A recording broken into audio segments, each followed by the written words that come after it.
After Lise Clarkson was murdered, her body was put back together here.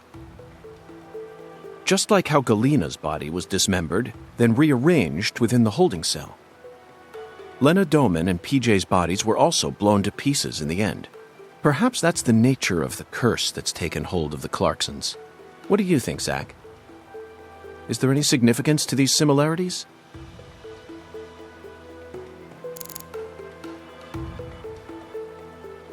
This altar is covered in burn marks. But there's hardly any residue left. There's no way for me to tell what was burned here. I could send it home for analysis, but is that really necessary? It'll just end up giving Abrahams more busy work. More importantly, Zach, someone who knew how to manipulate fire was behind all this. In other words, these roots prove that Lena was here. And that's enough for me.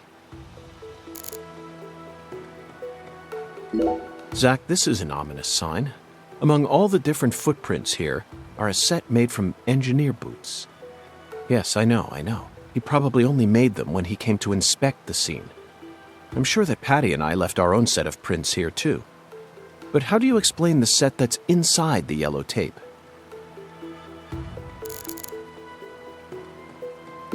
There's some decomposing cloth here. We saw the same type of cloth at the sugarcane plantation.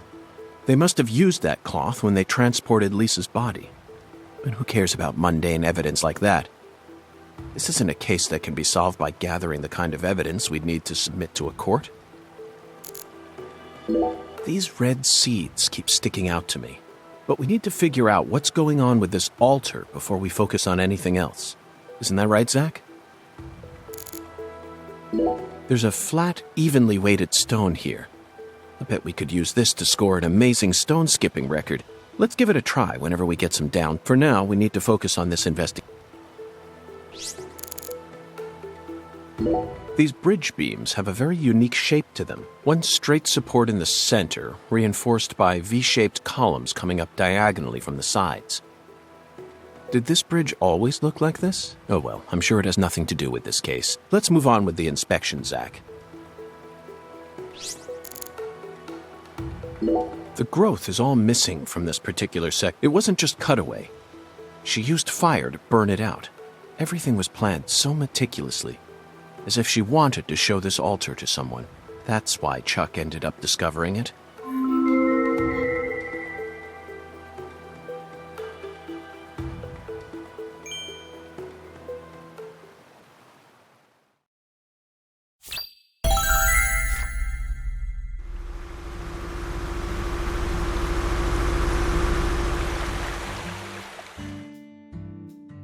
Hey!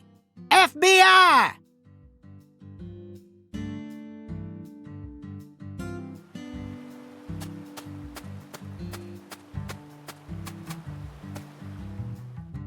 You already solved the case, yeah? So go on! Get your ass out of town!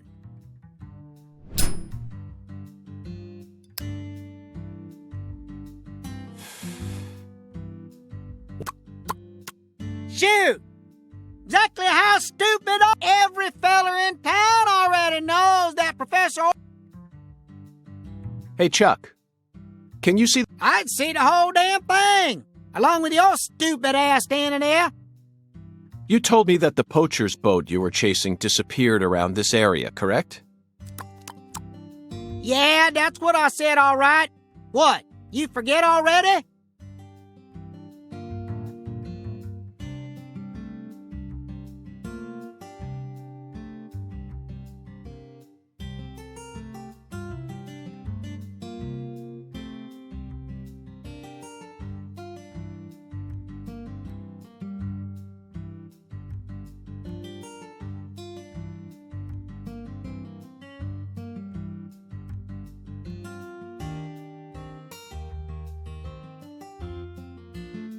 If you're just gonna waste our tax dollars out here, least you could do is catch them goddamn poachers. Fucking FBI, go and make yourself useful for once in your damn life. Chuck, we don't chase down fishing boats, unless it's a terrorist boat that plans to overthrow our government, that is. Huh. Then stop acting all leery, like I ain't being truthful or whatever. I'm busy too, you know. So long!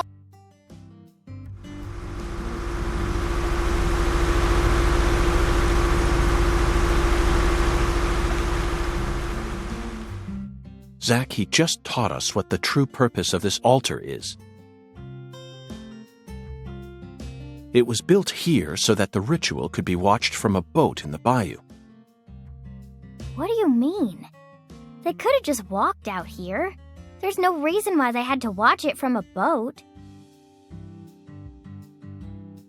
The goddess of fertility, Patty.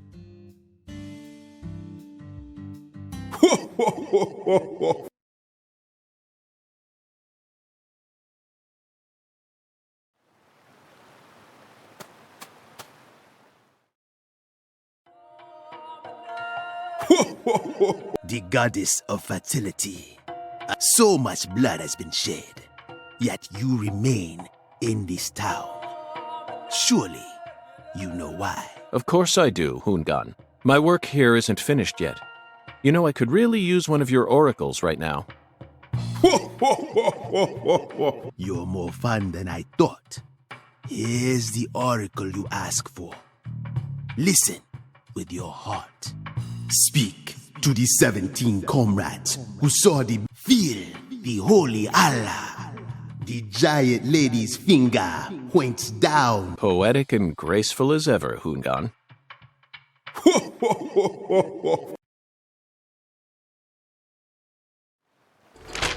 Hungan's oracles are leading us toward the core of this case. That's the one thing I'm sure of.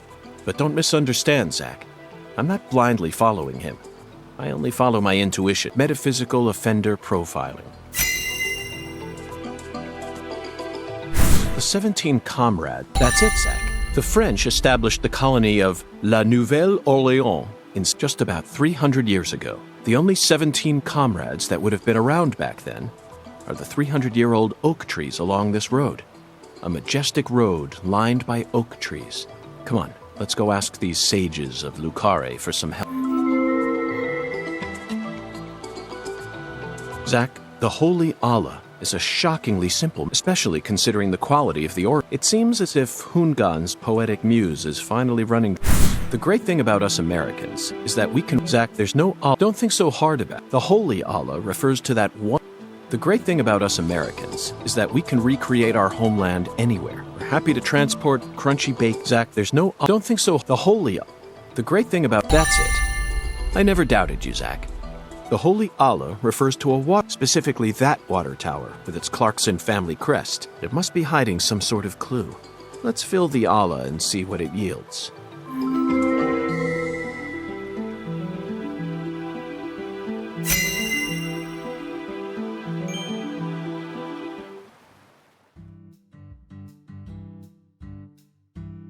Zack, what do you think the giant lady's finger is? I'm at a loss. I never thought one of Hungan's childish riddles would force me to think so hard. But, oh well. I'm sure that as we deal with the rest of the oracle, it'll reveal itself to us.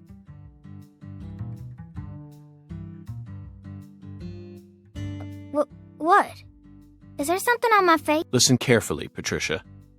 As my skilled assistant, I trust you a great deal. So I want you to answer me honestly. Answer what? Do you have any idea where Melvin might have gone? No. He didn't seem to be acting or talking different? No. I don't think so. Okay, I believe your word.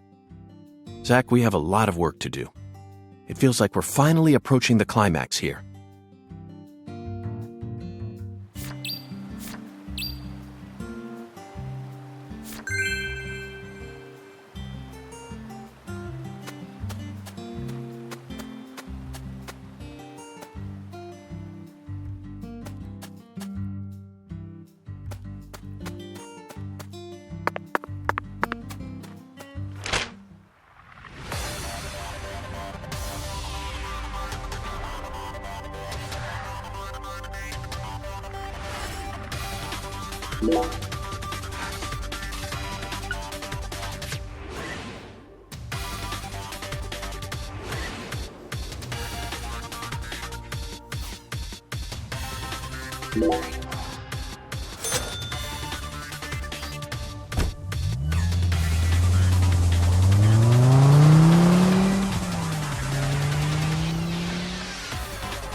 Zach, do you sense that? These trees have watched over this land for the past 300 years. Long before the Clarksons built up their town, these trees were here. If they could speak, I wonder what they'd have to say about them. Has there always been a different number of trees on each side? Yeah. I heard that by the time our town came along, there were only 17 left.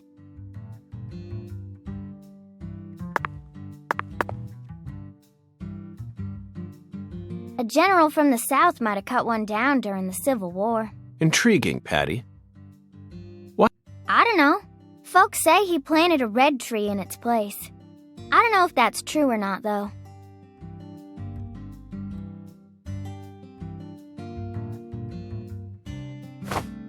Zach, the shape of these seeds. They look just like the ones we... Patty, it appears that legend about the red tree wasn't a total lie. The first tree is withered and gone, but the shells from its seeds remain. Perhaps that red tree left some descendants somewhere else.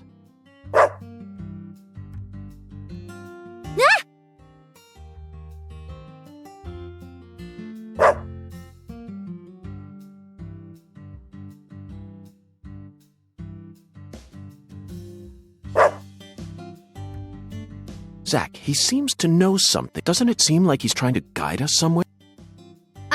What? What? Change of plans, Patty.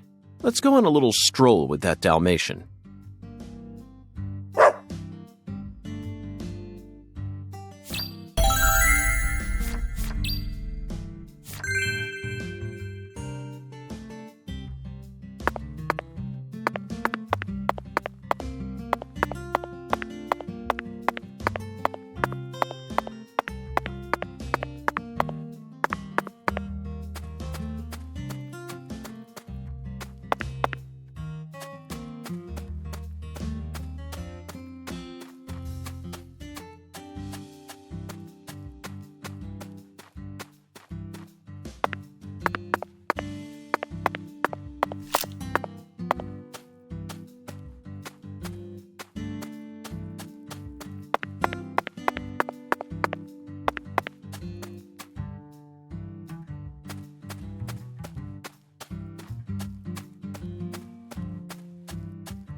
Is this the red tree that General planted? No way! This is a maple tree.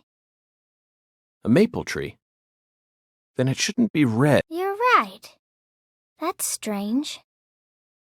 A long time ago, my mama and daddy used to come here together a lot. They told me they used to go on dates here, back before I was born. Mama would make sandwiches, then they'd come here and eat 'em together. My mama was really pretty, you know. When I was a kid, I believed she was a real goddess.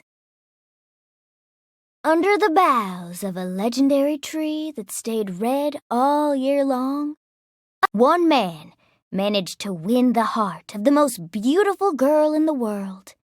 And they call him...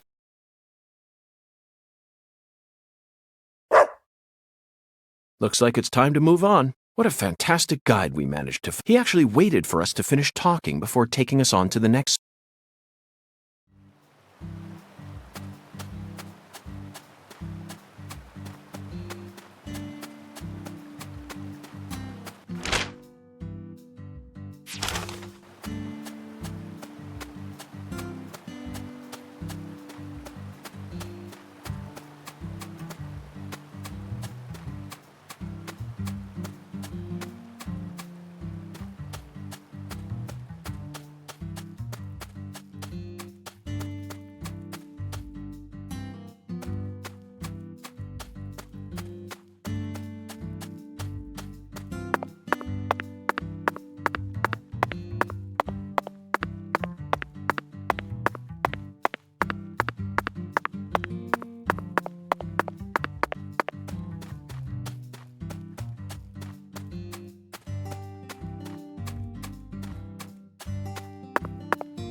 It appears that we've lost sight of our guide. Oh well, let's head back to...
Zach, we can't...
Hey, Patty.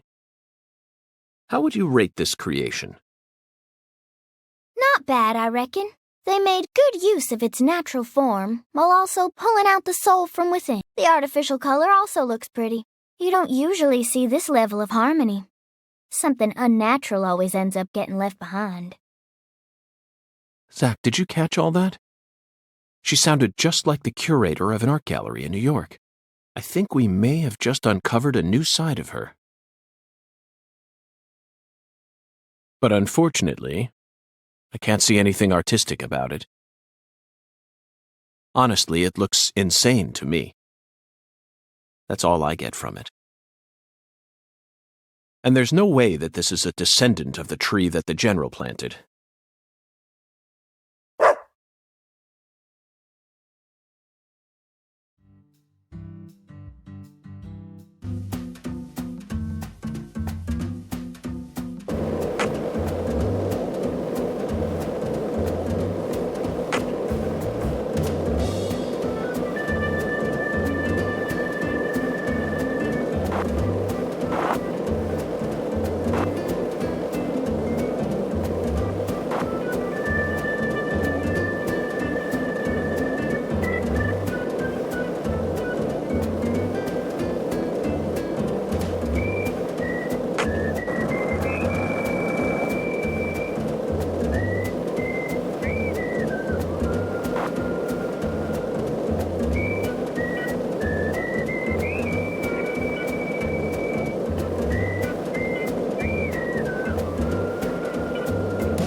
Zach, now this is interesting. It looks like a tree that you could find anywhere, yet it's also unlike any other, completely alien. And look how it's weaved its way into the landscape. Almost like cancer cells invading a human body. You might not even notice it unless you're focused on finding it. And this feeling. As I gaze upon this tree, I can feel evil emotions rising out from within me. Why on earth did that Southern general bring this tree into this town?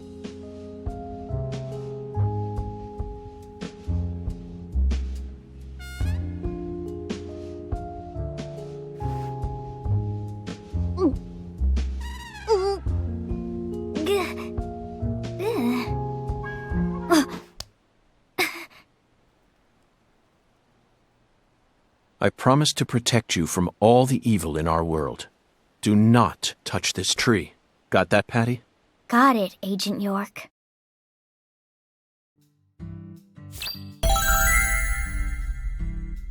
We successfully spoke with the 17 comrades. I feel like they showed us a side of nature that transcends the realms of... Next up is the Holy Allah. According to the Oracle, the Holy Allah needs to be... We may be due for another childish puzzle soon, Zach, but that's okay.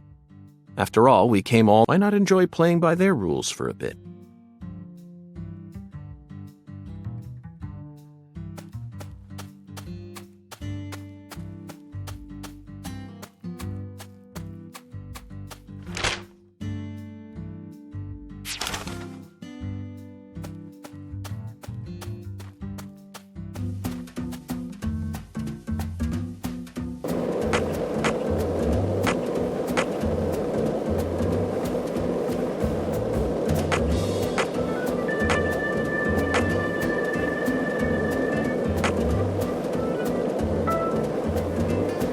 Lena Doman, a.k.a. Professor R. How could such an intelligent person like her suffer such a tragic downfall? Does the South really corrupt people like Patty said? This sunlight certainly seems capable of breaking someone down. No matter how you try to resist it, it's so hot it feels like I'm burning up, but that doesn't explain it. Perhaps we really do need to focus on the...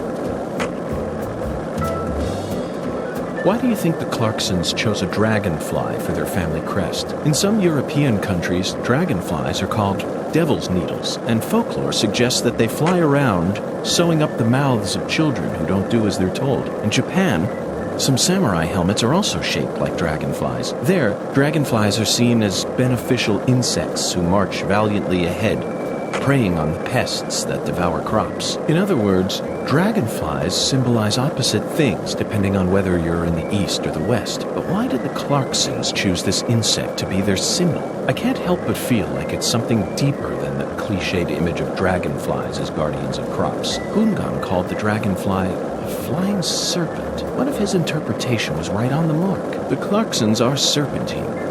Savage, cunning, and skilled at protecting themselves, but they don't slither along the ground. They're serpents with wings that allow them to soar above the rest, but now those wings are starting to fail on them. That's what really triggered this incident. After acquiring wings, the serpent attained prosperity and was crowned in glory, but now it's lost its power, wavering, moments away from plummeting back down to the earth, so it started lashing out against others, just like it used to do before it gained its wings. Sort of sounds like an ancient myth, doesn't it, Zach?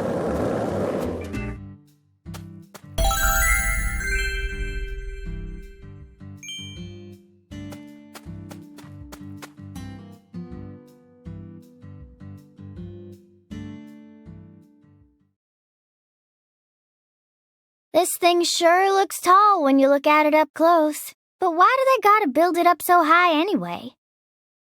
The height gives them the necessary pressure to pump the water out.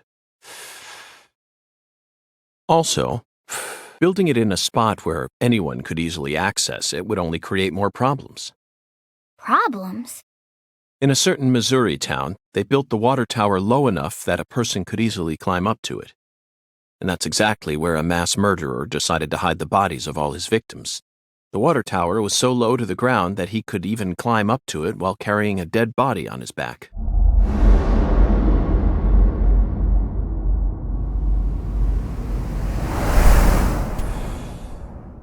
Incidentally, they ended up finding a total of 43 bodies in there. But the part that truly shocked Zach and I wasn't the number of bodies, Patty. What? It was the fact that over the 6 months from the first murder to when the case was solved, that whole time, the townspeople had been drinking the water. Agent York, look! I think we can climb up from there. Let's go. But Patty, I was just getting to the good part.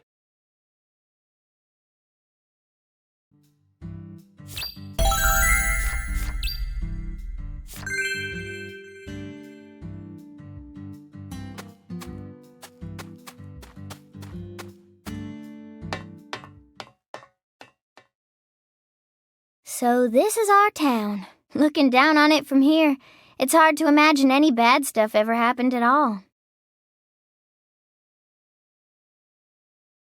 Listen carefully, Patricia. You just leave Melvin to me. I promise I'll take care of things. You're grown up. You're more of an adult than anyone else in this town, I guarantee it. But that doesn't mean you have to suffer through everything without ever saying a word about it. Just remember that, okay?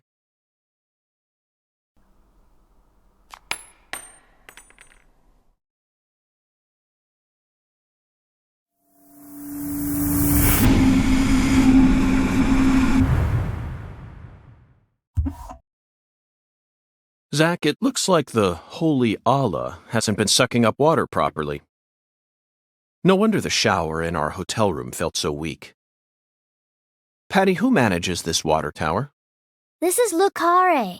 You should know the answer to that by now. The Clarksons. Judging from their current situation, I don't think they'll be able to give us a timely response.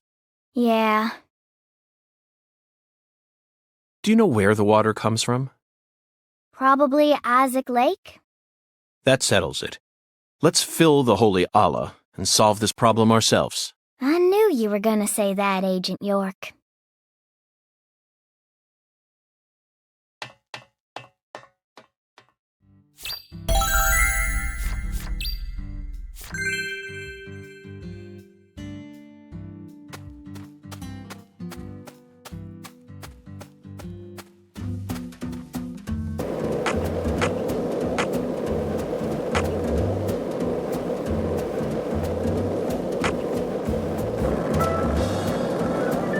Did you notice it yet? The streets in New Orleans were a mess. All busted up and undergoing maintenance. The city was built on a swamp, so the ground is soft. All it takes is some heavy rain to cave it all in. There were also a lot of places where large tree roots were pushing up parts of the asphalt and the sidewalk. Those bumps were dangerous even when we still had our car, remember? But this town is different. The streets are all paved so cleanly that we can skate along them without a care in the world, and there's hardly any trash or graffiti to be found anywhere. The Clarksons truly do control this place. For better or worse, it's a good example of how allowing certain people to rise to power can have positive effects as well. Also, don't you find that Southern people are remarkably friendly, even to total strangers? Both here and in New Orleans, I've been amazed at how cordial everyone is. Is it just the way things are down here? You certainly don't see that sort of thing in New York or D.C. They never stop to chit-chat, especially when ordering food. They only say what's necessary, without any decoration. The customer only makes eye contact with the waiter about once every 3...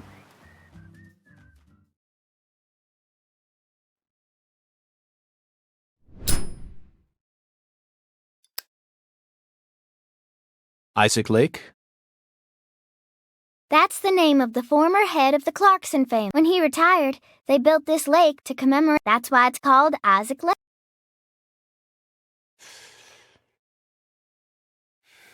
They wanted people... You sure don't miss a beat. The water level's higher than I expected. They probably haven't been out here to check on it since Lise was murdered.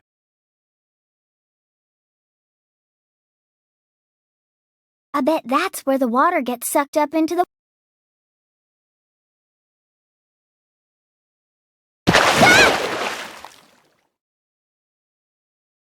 Mr. Alligator. Never thought I'd have to use you to fight a real alligator. Just what does that skeletal gentleman have in mind for us?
Open the door, Patty!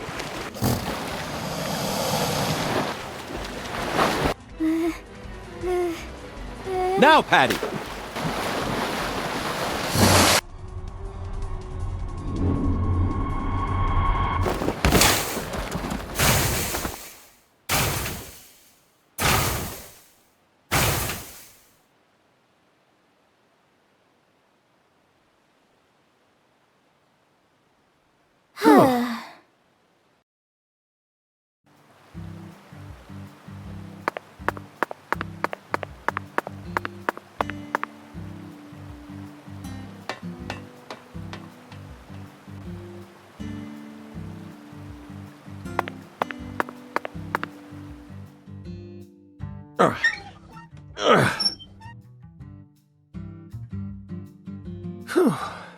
Okay, Zach, let's head back to the Holy. We need to confirm with our own eyes that we've completed...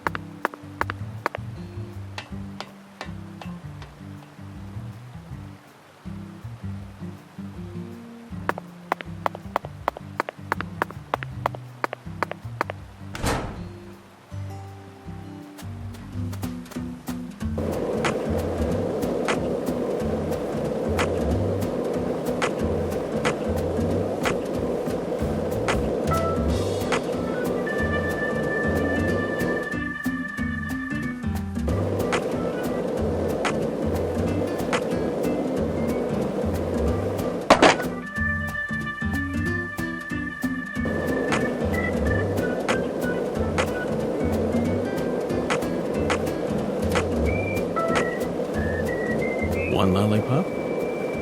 2 lollipops? 3 lollipops? Don't mind me, Zach. This is how I wake myself up.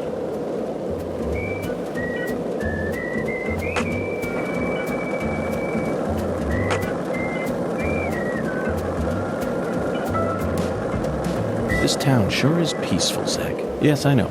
I know what you're about to say. But that's why we're here. To protect this peace. Isn't that right, Zach?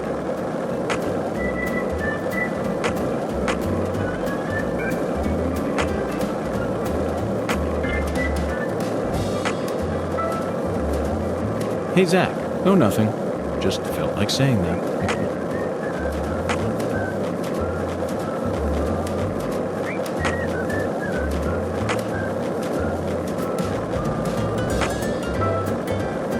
Do you think Patty's okay? She acts strong, but it seemed like she was deeply distraught. Where did Melvin disappear to? The same goes for her mother, Candy. We never even got a chance to meet her mother. Did they get swallowed up into the Clarksons' vortex as well? We need to hurry, Zach. As of now, Patty could be in danger. Can't stop moving until we find the source to all this chaos.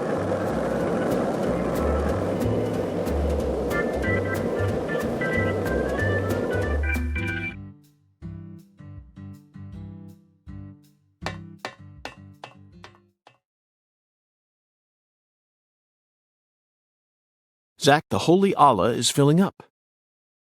Looks like we'll be able to take a warm, invigorating shower tonight. Patty, are you okay? No. Not really. Worried about your parents? Well, of course I am. My mom, and she got even worse starting about a year ago. She used to be so beautiful. But now, she can't even get up out of her own bed. I'm sorry to hear that. I already hurt you once in the past, and now it looks like I've gone and done it again. No, I know Mama's illness ain't your fault, Agent York. It's more about Daddy. He what? Nothing. Just forget it. Hey! Y'all get down from there right now! I said get down here, goddammit!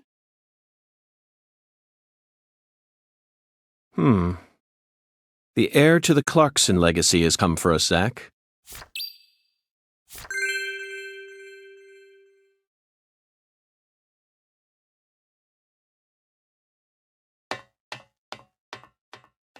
You rotten little snakes! This is private property, goddammit! I guess I could arrest you for drunk driving, but I simply haven't got the time. What? What did you say? Ever since you got here,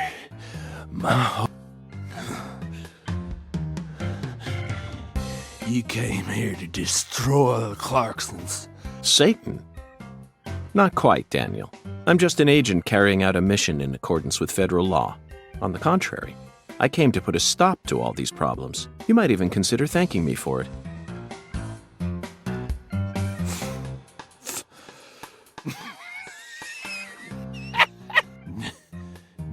You bastard wants me to thank him.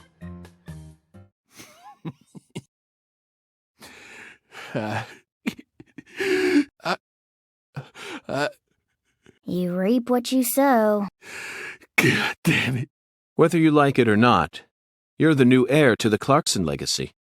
You could rebuild their empire, or resign it to do whatever you like. But you'll no longer be able to borrow a certain someone's. You need to accept that and prepare to survive.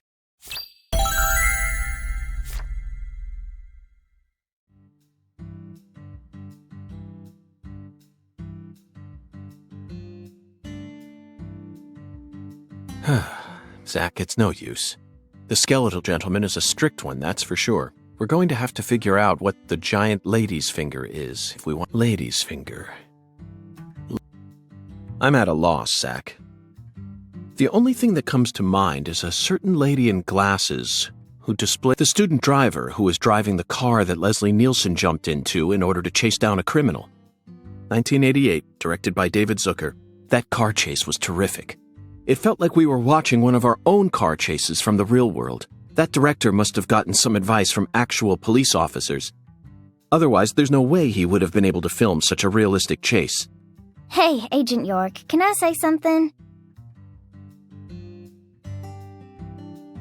If you're looking for ladies' fingers, you know that's another name for okra, right? Another name for okra? Yeah, okra's pretty common here in Louisiana, so most people know. Huh. Okra. My talented... You solved the oracle instead of me. Let's hurry over to the okra farm at once, then. And find the biggest piece of okra while we're at it. Hey, Agent York. The key word is giant, so it must be rather large. I'll bet it looks positively grotesque, Zach. And just imagine the stickiness. Hey, Agent York. Our town doesn't have an okra farm. No? Okra? Relax. Just follow me.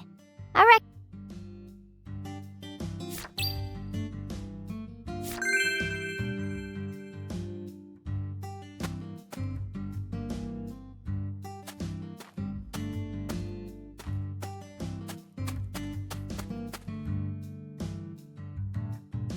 Hey, Agent York, stay close to me or I'm not going to show you where your next stop is.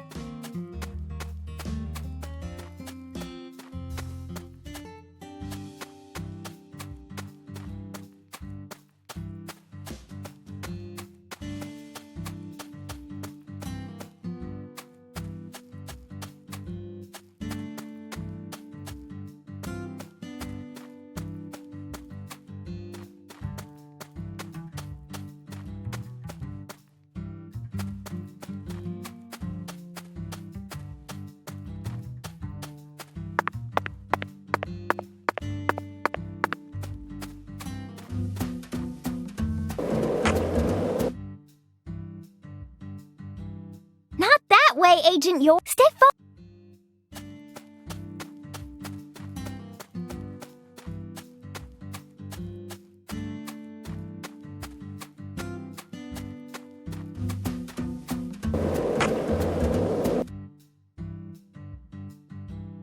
This way! I know.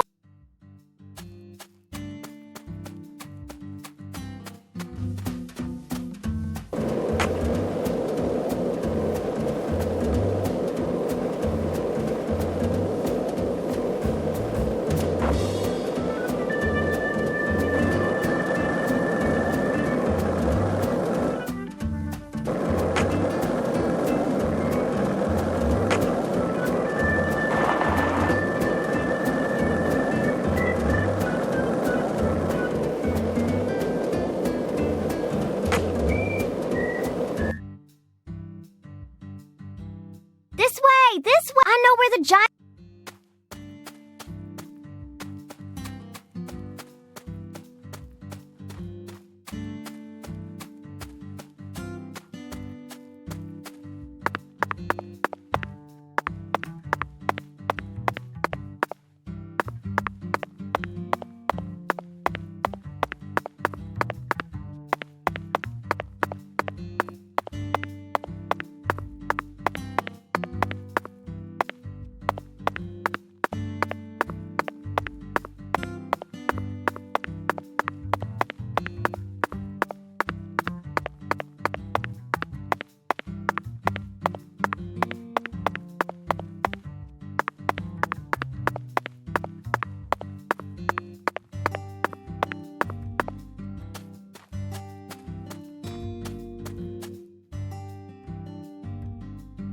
This way! I know where the...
This way! I know where...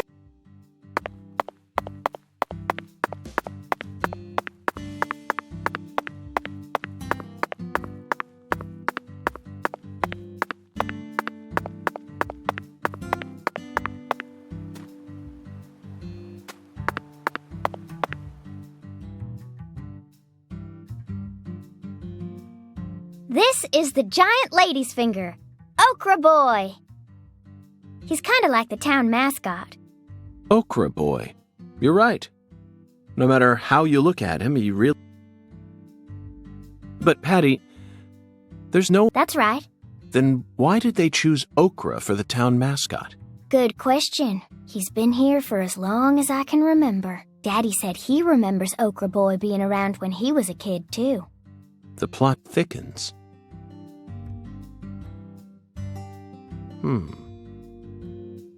Zach, doesn't it look like he's pointing at something? Let's follow that white glove.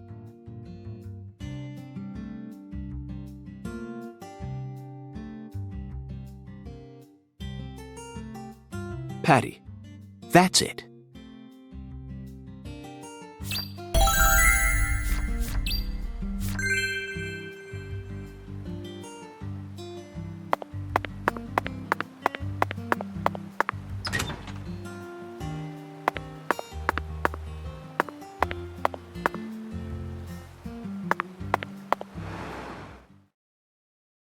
So this used to be the control device for the drawbridge.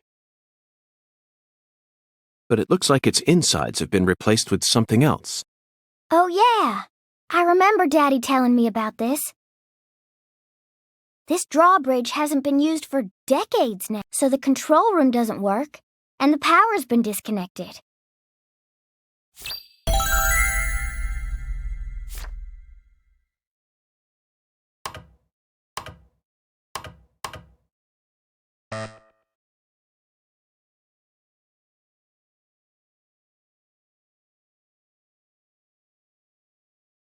A password that requires 3 letters? Looks that way. What's this, then?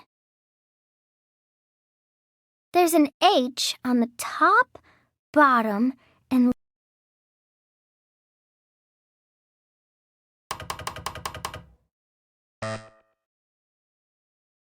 Patty, trial and error won't get us anywhere. There are 26 letters in the which makes for 17,576 different combinations. Let's try something more efficient. I know that. I was just fiddling with it. So, what do you want to try, Agent York? Just leave this to Zach and I.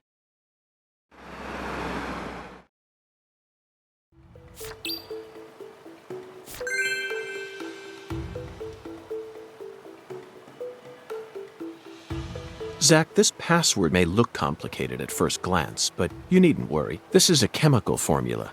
A challenge from Professor R. The H that's tattooed all over the leftmost panel stands for hydrogen. In other words, the leftmost panel represents the molecule you get when 3 hydrogen atoms merge. All we need to do is figure out which chemicals go in the remaining panel. Try reviewing what we know. We spoke to the 17 comrades who saw the birth of New Orleans, filled the Holy Allah, then found the giant lady's finger pointing toward the entrance to the Forbidden. After we met the 17 comrades, we encountered that ominous red tree. There was sap dripping out from the red tree's trunk, wasn't there? That must have been a metaphor for wood vinegar. Then, in order to fill the Holy Allah, we went to the reservoir. The water tower represents a distillator, and the water represents coolant. Wood vinegar, distillator, and water, Zach. Figured it out yet? The chemical formula is CH3OH, methanol. It's got to be COH, starting from the left in that order. Methanol is highly flammable and used as the base ingredient in formaldehyde. This has Professor R's name written all over it. That oracle really sent us on a roundabout mission this time. It almost feels like we're playing a video.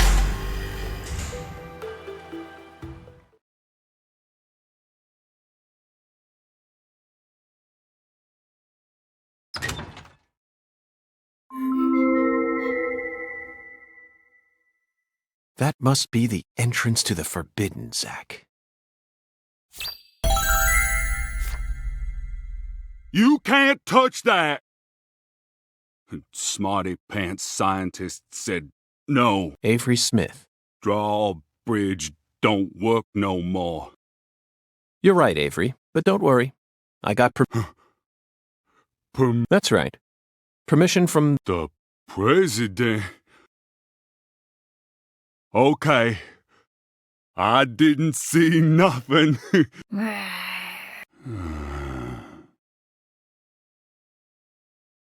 Hey, Agent York, are you really going in there? Yes, I have to. For the sake... I'm getting kinda scared. That's a rare word to hear coming from your mouth, Patty. I don't see much in there aside from some overgrown weeds, do you? No, that's not it. I'm not scared of the weeds. I'm scared of what you'll find, Agent York. You don't need to worry, Patty. You're my precious assistant, remember? I promise I'll protect you, no matter what happens.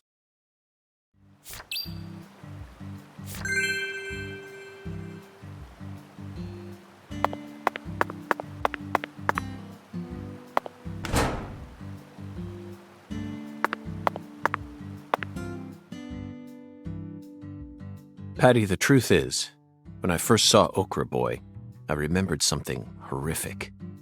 The most evil monster I've ever seen, in fact. A monster? Oh yes, a demon incarnate who plunged New York City into mortal fear. The Stay Puft Marshmallow. Marshmallow? Ghostbusters, 1984. Direct. Now that's a film that was filled to the brim with bona fide horror. A true masterpiece that boasted an honest depiction of just how... Even if you watched it now, I'm sure it would still chill you. First night I watched it, I was too afraid to go to the bathroom alone. So I made Zach come with me. Ah! The door.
Don't hurt. Don't. Ah, hurt.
die. I'll show you mercy. There's nothing here. Hurts.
Zach, I think we found a laboratory.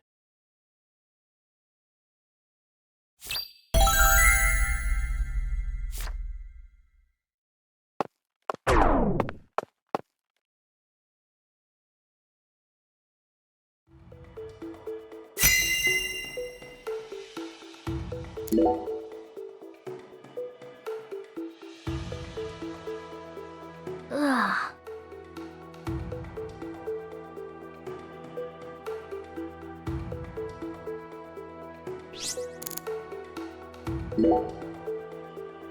A research log? No, it looks more like a journal. Look, Zach, this belonged to Lena Doman.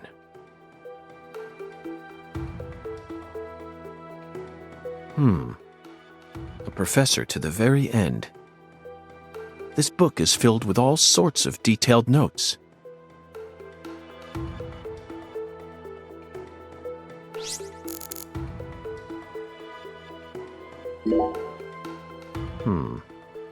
She studied abroad during school, most likely in order to get as far away from her father's prejudice as possible. Abroad, she studied chemistry and fire dynamics, then cultivated the groundwork for Sang Rouge.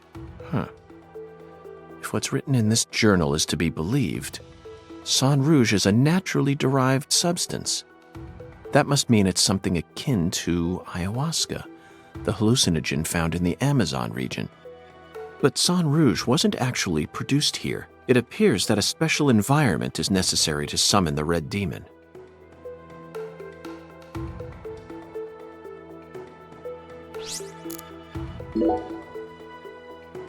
Zach, look at this. It says that when Lena was still known as Lenny, she once fell in love with a woman. She fell in love with her older sister. That matches up with what PJ mentioned just before he died. And apparently, they had a daughter.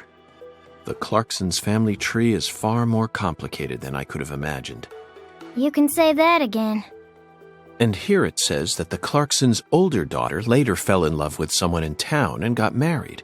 Then she must still be somewhere in this town. Hey, Patty, did you know about all this? I don't know.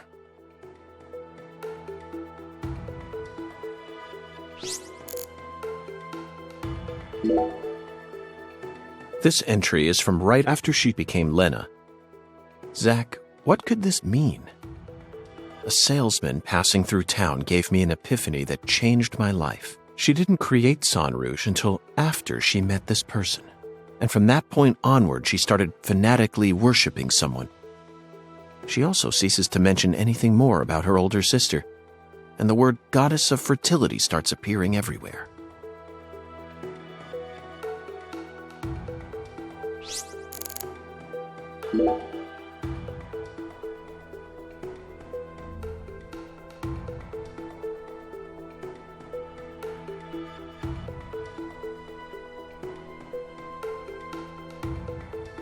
The final entry, written just before she headed to the Clarksons' house.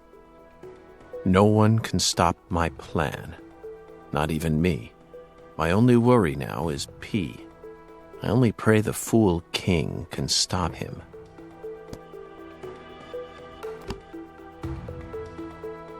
Zach, it looks like we've uncovered yet another new character. Who's the fool king? This is starting to read like a badly written tragedy. And P. It appears that Lena's worried about whether or not the Fool King will be able to stop our investigation and successfully murder this P character. P. Philip? Or Professor? No. It can't be. Oh. Whew.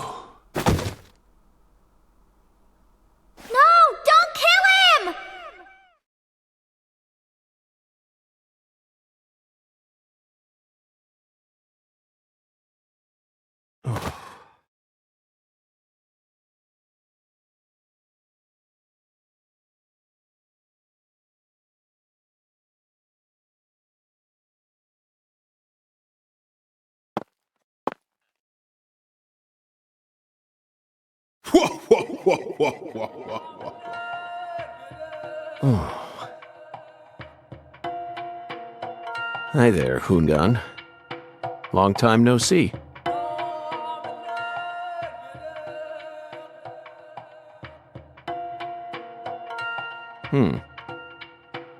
This is definitely your simplest oracle by far.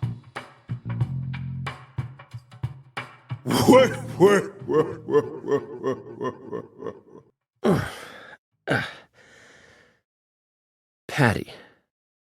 Now it all makes sense. Zach, we need to hurry back to the hotel and put all this in order.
Hey, Zach. No, nothing.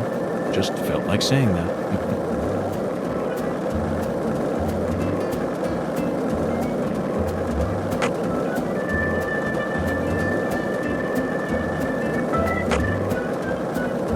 This is the Deep South. I feel it every time that molten hot sun pours down on me. Don't you, Zach?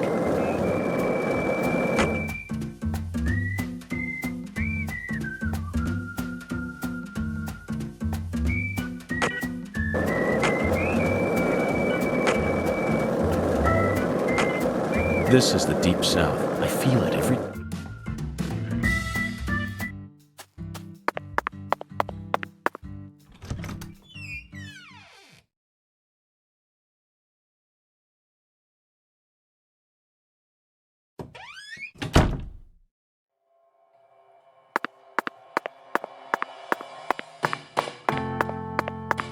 Why, hello, Mr. Morgan.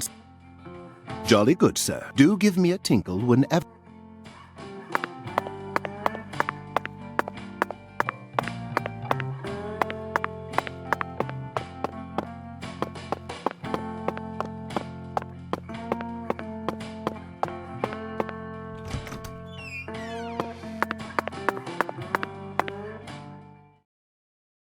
We found many new truths hidden in Lena Doman's journal. Some of them went far beyond our wild...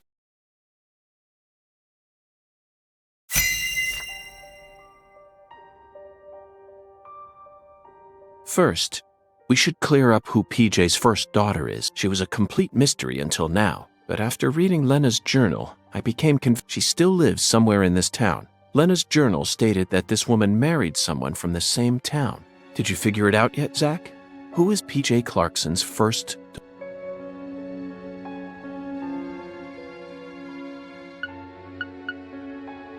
Lise Clarkson, the first victim. She was still just a teenager, and she wasn't PJ's daughter, but his she was the daughter of PJ's... You must know who's PJ...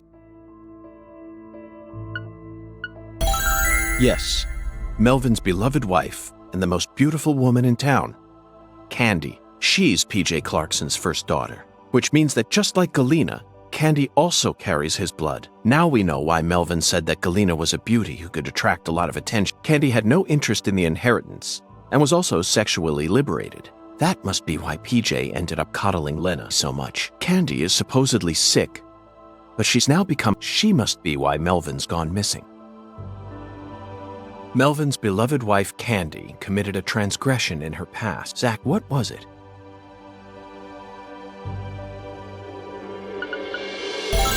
That's right. Candy had intercourse with Lena. Then she gave birth to a child that we know very well. We never heard any mention of her biological father anywhere in town, despite how much these country folk love to spread rumors. I knew there had to be some secret connected to her birth, but I never thought it's beyond anything I ever... Next up is the Fool King, Zach. All you need to do is pick out the person who acted most like a fool when we encountered them. Honestly, the answer is clear. And it isn't it, Zach?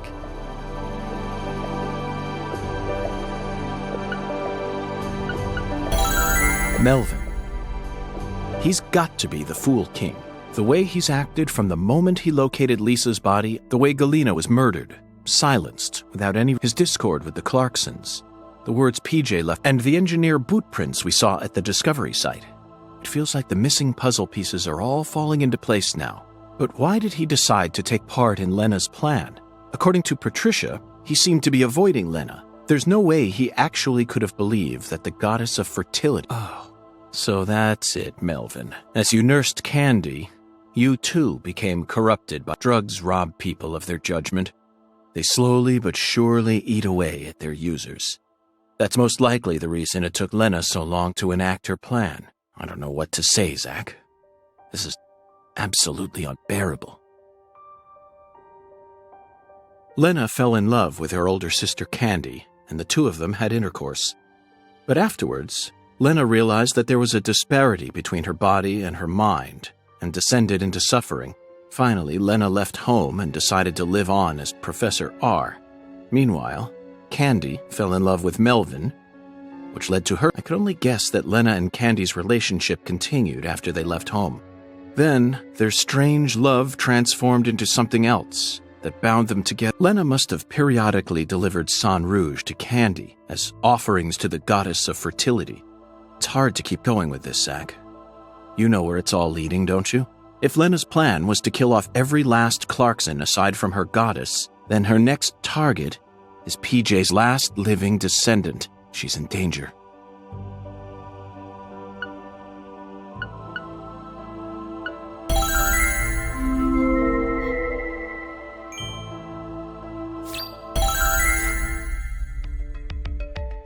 Zach, the climax is whoever hit me in that control room sure wasn't holding. The blow was so devastating that I passed out instantly. There aren't many people who could do. They hit me right in my head, so my memories are fuzzy. Now, what should we... First, we're going to need to refresh ourselves a little. Sunbathing, Zach. Let's go bask in some liquid sunshine that's just as hot as the sun out there.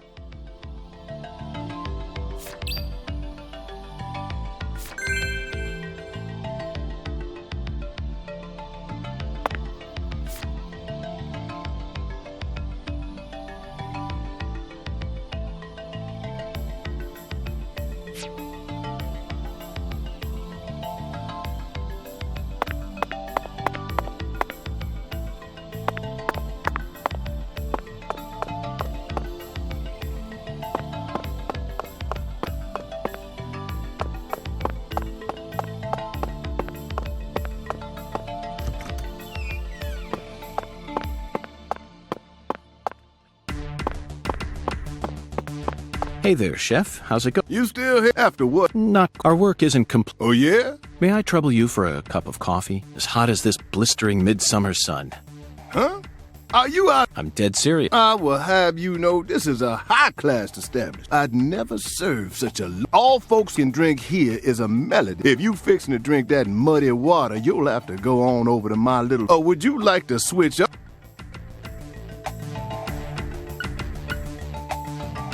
Thank you for your offer, but I said I want coffee and that hot, bitter, dark, maddeningly odoriferous muddy water. Well, then you free to do as you like. But you ain't gonna be drinking it here. Zach, I seem to have mistaken our chef. Oh well, it'll cost...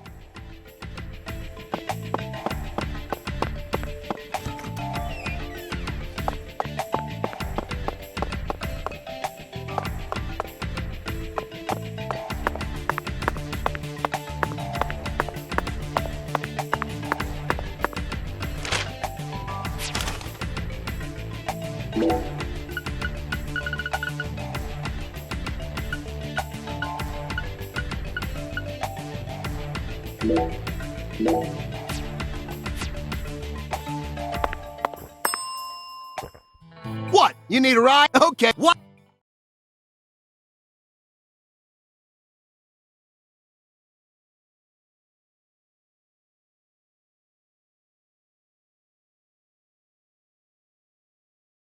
Even I can feel it. You almost... That's what I'm talking about.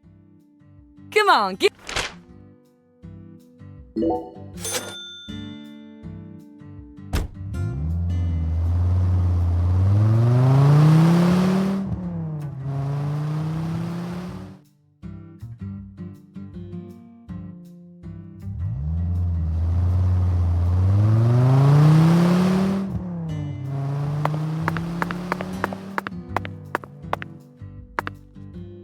Zach, it appears to be closed. Let's come back during business.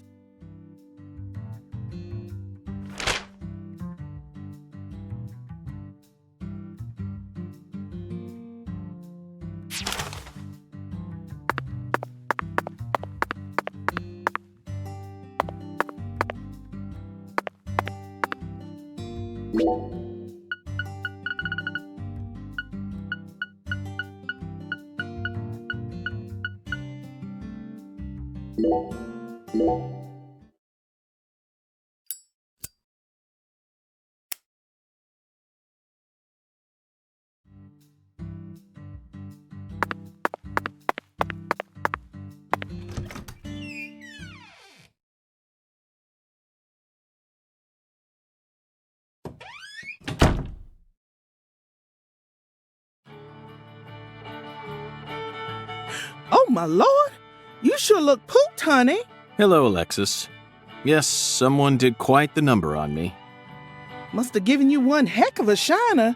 Well, let me get you some coffee so you can relax, honey. Yes, that's it, Alexis. Just what I was waiting for.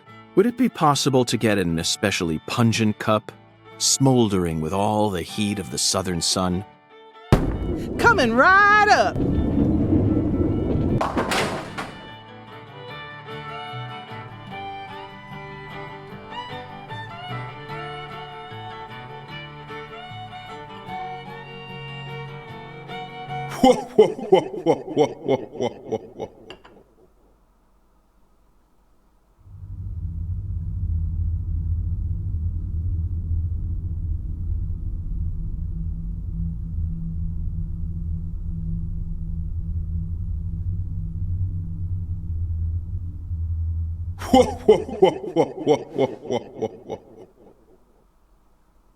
Zach, look.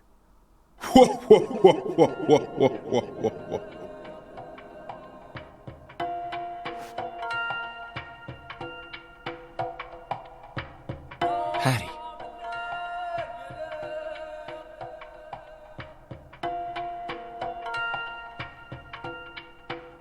No, Melvin.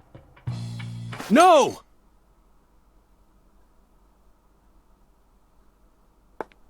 Oh, my lord, what are you trying to do? Wake the dead? What's wrong, honey?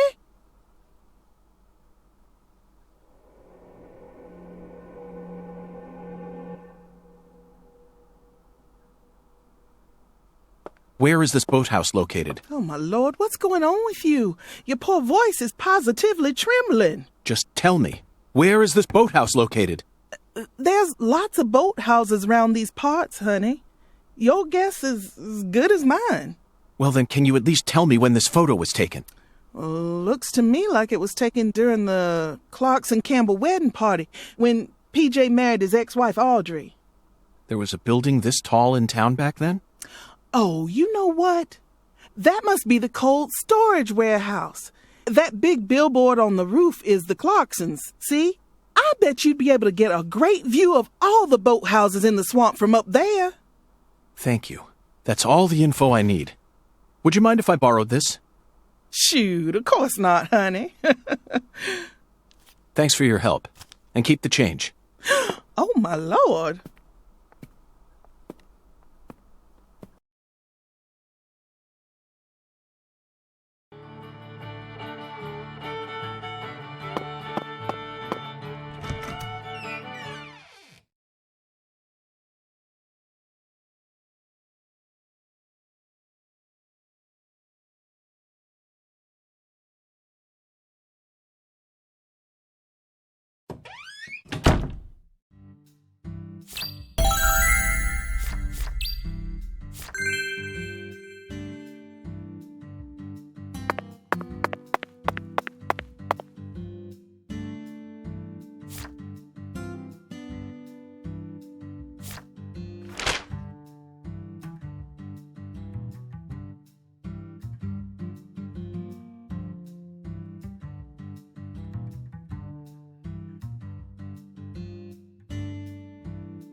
Very good, sir. Please.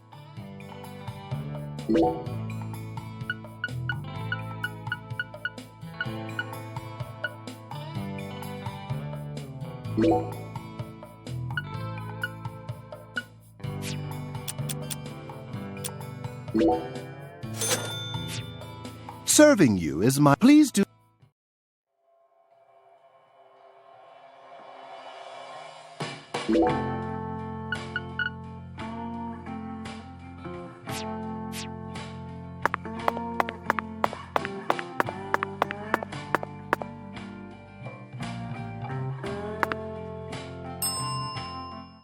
What? You need a ride? Okay, I'll... Wife!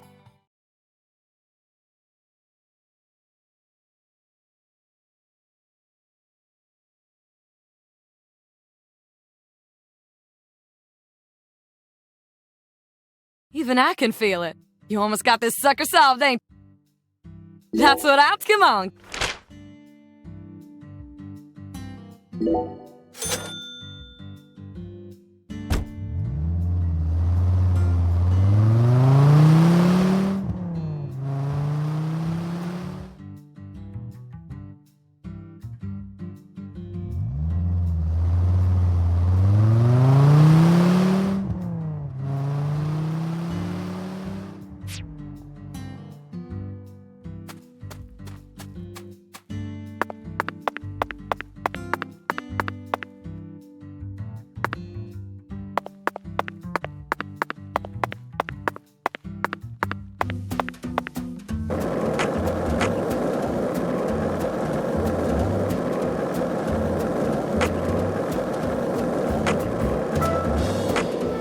This is the Deep South. I feel it every time that molten hot sun pours down on me. Don't you, Zach?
Lena Doman, aka Professor R. How could such an intelligent person like her suffer such a tragic downfall? Does the South really corrupt people, like Patty said? This sunlight certainly seems capable of breaking someone down. No matter how you try to resist it, it's so hot it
What? You need a ride? Okay, what?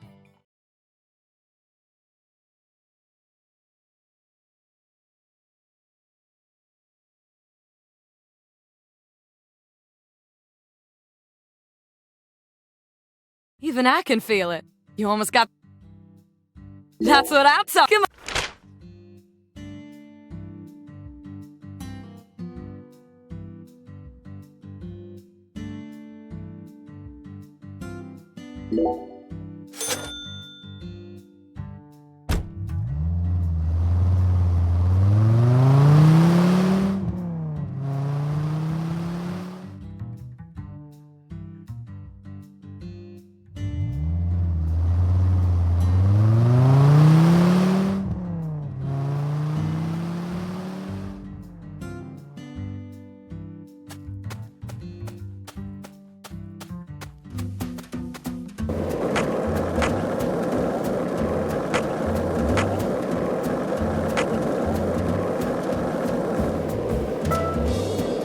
Hey, Zach. No, nothing.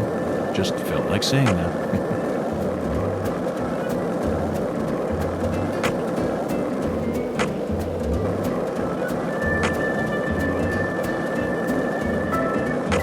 Why do you think the Clarksons chose a dragonfly for their family crest? In some European countries, dragonflies are called devil's needles, and folklore suggests that they fly around, sewing up the mouths of children who don't do as they're told. In Japan,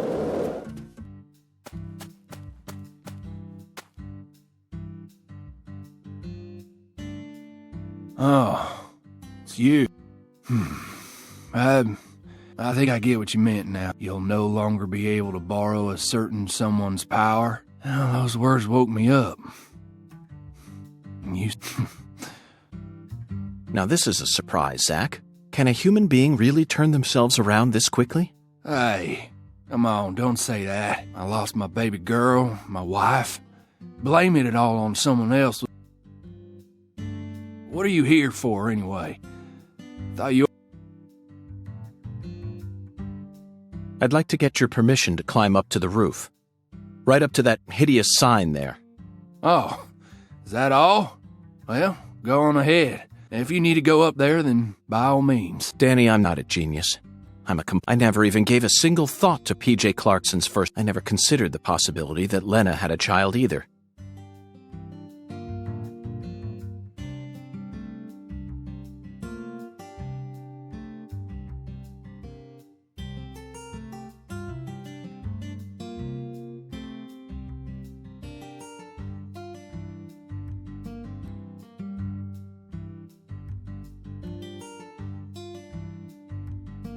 And that misstep cost us many sacrifices. But you know all about it now, right? Then just move on. You figured out that it was Galena who murdered Lee, and that Galena was being manipulated by Lena. You proved that my treasure wasn't evil after all. It may have cost us a lot of sacrifices, but that's how I know I can trust you. Now, I don't care if you're FBI.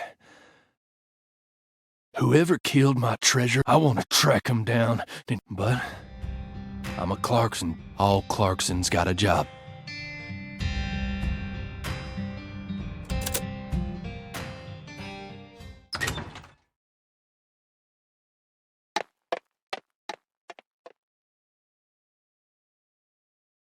Which one is it, Zach? Patricia must be in the boathouse we saw in that photograph, along with Melvin and Candy, the goddess of fertility. What I saw at Alexis's restaurant, not only was my mind still reeling, but the oracle was also rather vague. But so what, Zach? We just need to find the same boathouse that we saw in that picture. There's got to be another singularity inside it.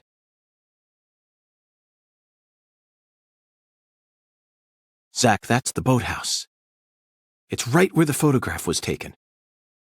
But I have no idea how we're supposed to reach it.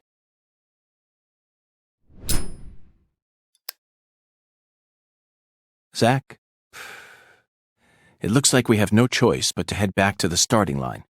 Let's go and see the one who fired the pistol at Heaven. He should be able to transport us straight to that boathouse. Remember, his love for justice is so strong that he chased a poacher's boat all the way up the bayou. I'm sure he'll be happy to help us. Zach, stop and just imagine it for a moment. Chuck's face, once he hears that poacher's boat is actually a shrine housing the goddess of fertility.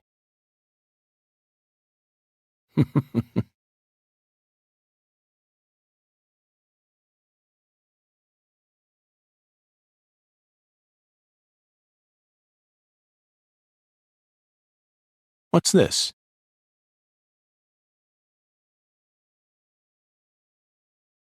Who left this message for her?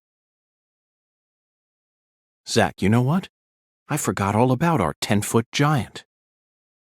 We still have a lot of work left to do in this town.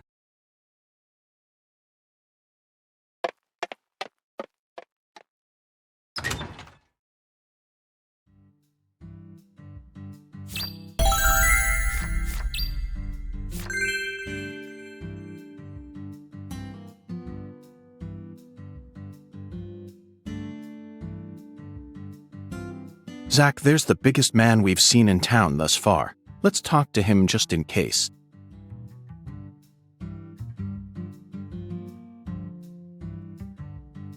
Hello there, Avery. Would you mind raising your arms up high like this for me? Raise my arms? Thank you. That's perfect. It appears that even with your height, you'd have a tough time reaching a spot up. Lovely.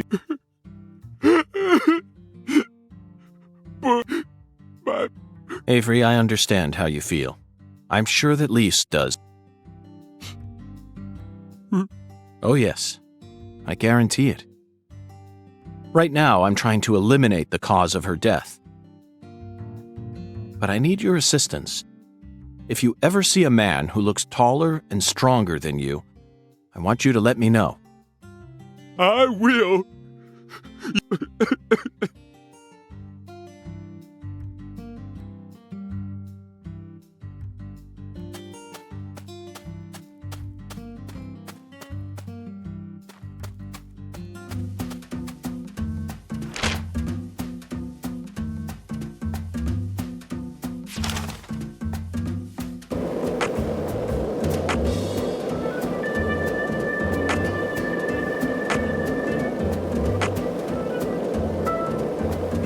Were you thinking about Galena too? And all the other women we've seen so far on our travels across the states? Zach, I'm right, aren't I? This is a vast country. Incredibly vast.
Hello, Chuck.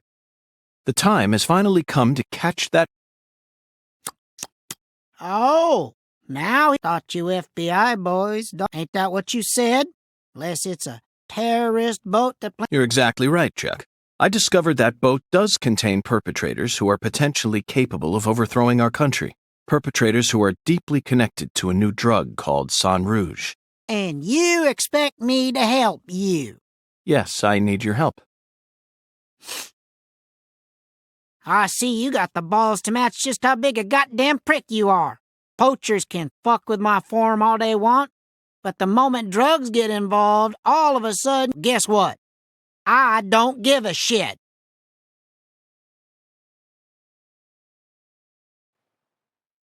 I can't solve this case without your help, Chuck. If you're angry about how I acted earlier, then please... I don't want no... Then how can I get you to trust me? You really don't know when to shut up, do ya?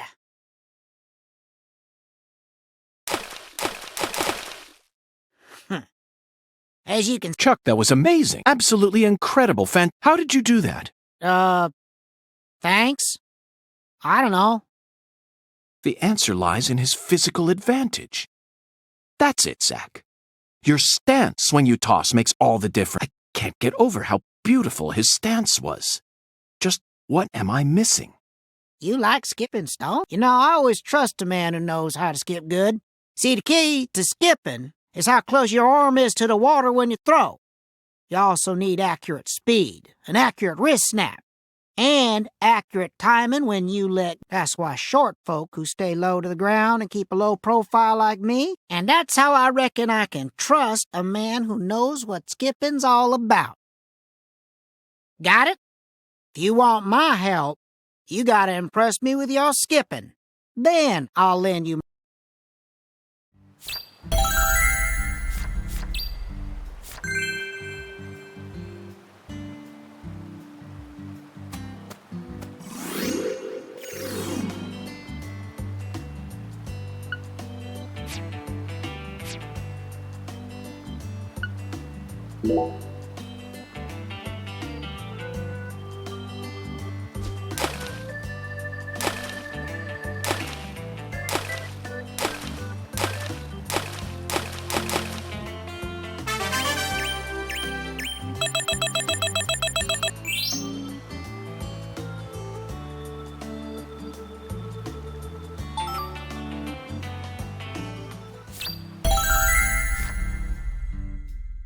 Hot damn! Woo! You're a natural. That... Really? Oh yeah, you got talent, boy. And you're humble, too. Well, I did have a great teacher. That's what helped me. Yep, that's the key. Gotta keep low profile. Folks can learn a lot about life from stone. Feller's gotta stay humble. Keep himself from getting all arrogant. Know what I mean? Okay, maestro, I trust you now. I'll take you into the swamp or wherever the hell else you want to go. Want to shove off now? Gotta make hay while the sun shines. Let's head over to my boat.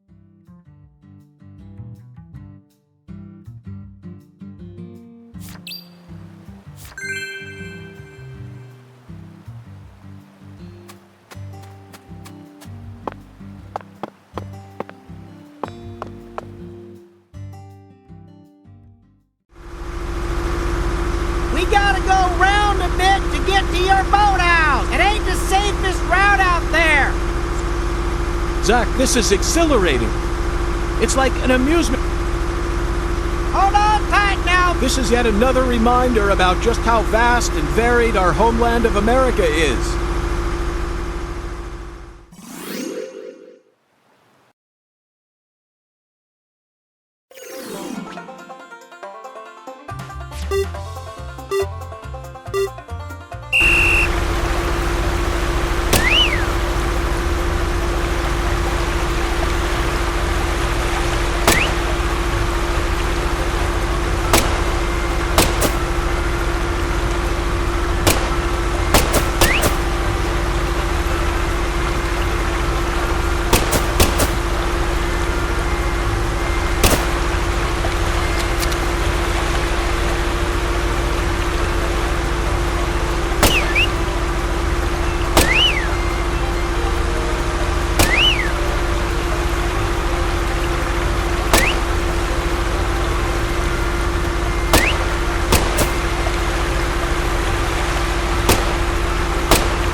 This is as far as I can take you.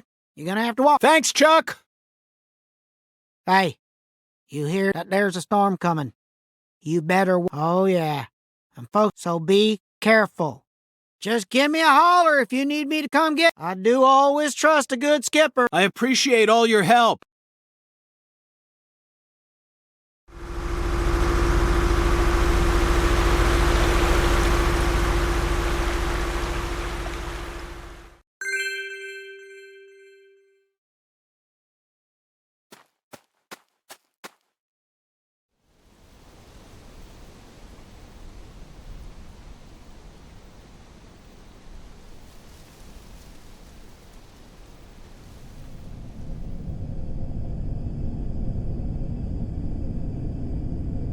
Zach, a deadly premonition.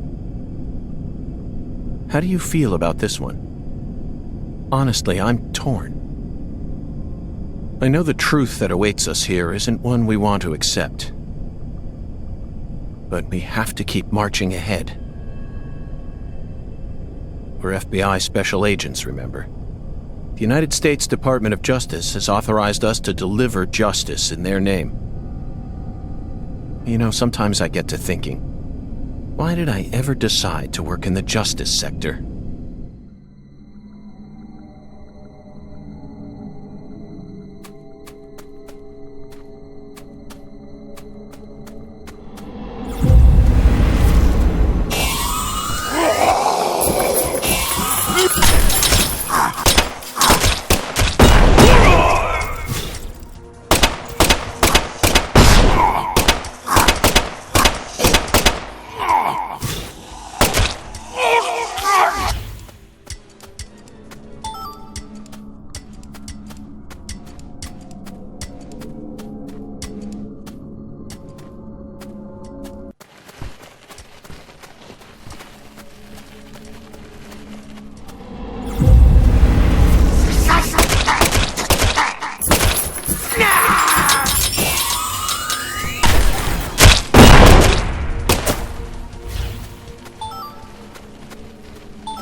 Curse.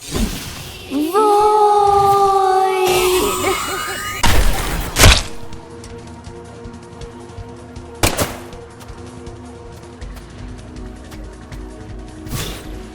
Oh.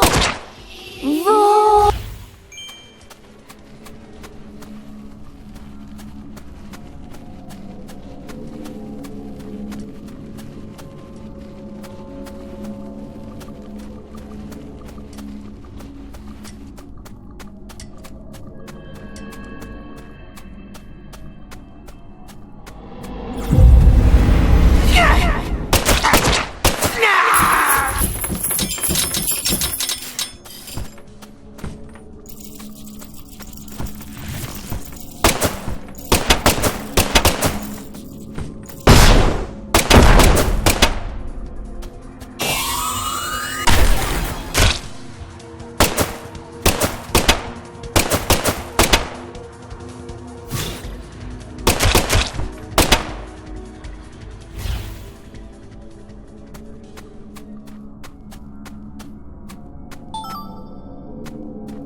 Zach, we've reached the final stage.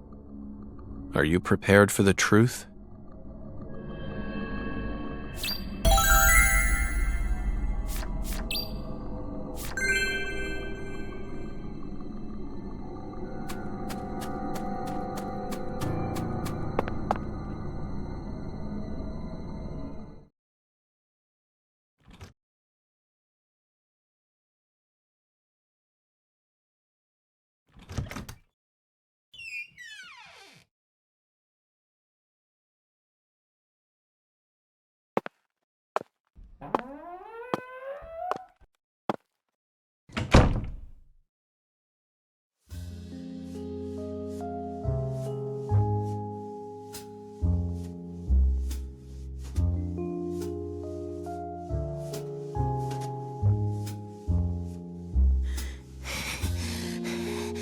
I love you. I'll do anything for you. I'll make your wish come true. Yes.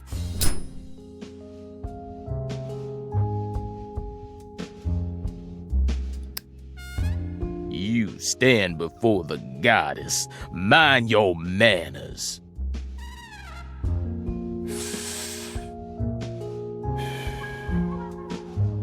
Sorry, but I don't worship that deity. You always were a rude one.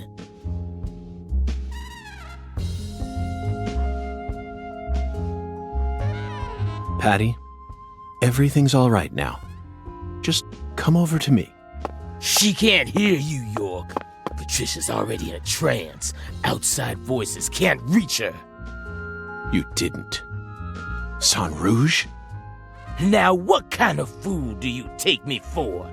She's the consecrated virgin, and virgins need to be pure. She won't be able to serve the goddess if she gets all corrupted. Now will she? And besides, she's got a resistance to the stuff. Might be due to the blood she inherited from her parents. Or might be Sang Rouge was designed that way on purpose. Not that it matters now, 'cause she's about to die.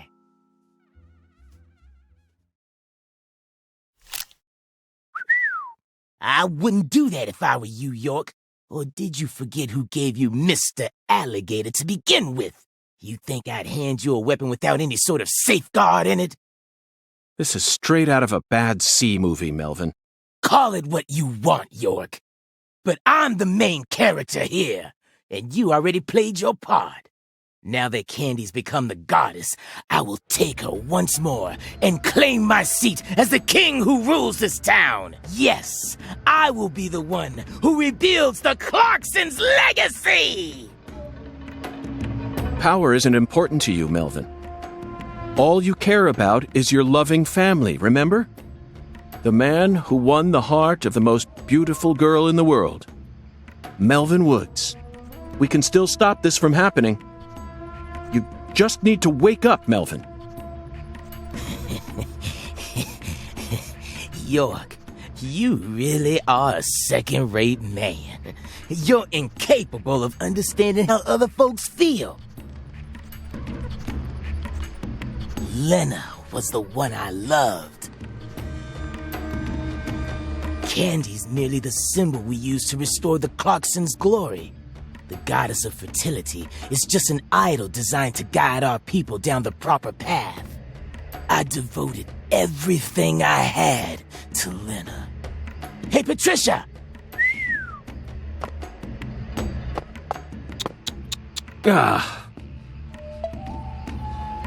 I was obsessed with Lena ever since I was a kid. She lived in a big mansion and also had skin as white as snow. All I ever wanted was to be just like her. My friends were too close-minded to understand. Don't let the white man brainwash you, they said. But race was never a part of it for me. She was always far above that shit. A higher being who surpassed it all. And by the time I grew up, She already changed forms and abandoned her home. At first, I was so shocked. It felt like my dreams had been shattered before I ever got a chance to pursue them. But when I finally got a chance to meet her face to face, everything changed. I loved her female form with all my heart. The moment I saw her again, she completely possessed my soul. Hey, York, you know how they say God created man in his own image? That's what Lena is. She's God's finest creation. The perfection of the human race. She wasn't perfect in any way, Melvin. She was just another criminal who happened to be a bit smarter than most. You never understand. Anywho, I decided to follow her plan. And so I became the one who supported her from the shadows, working to fulfill her dream of restoring the Clarksons' glory. That's why I seduced Candy, married her, and kept giving her Sang Rouge whenever Lena told me to. Then, you know what happened? About 1 year ago, we finally saw a sign of the birth of the goddess of fertility. You mean she started growing horribly obese? 8 years. It felt long, but also short somehow. I knew from the start that much blood would be spilled, but I had no other choice. It was the only way for me to make my beloved angel need me. So you murdered Galena, too? Yeah, that didn't exactly go according to plan. Galena was supposed to kill Lise, and Lena was supposed to take Patricia's life. Then Lena and Galena were supposed to kill PJ and end their own lives. Filicide, patricide, and suicide. These 3 types of sacrifice were gonna complete the blood purge. But then you came to town. You're such a pest, York. I loathe every fabric of your being. Always buzzing around us like a gnat, trying to upset our faith, but no more. I'm gonna stop you right here, sacrifice my daughter, and complete Lena's plan once and for all.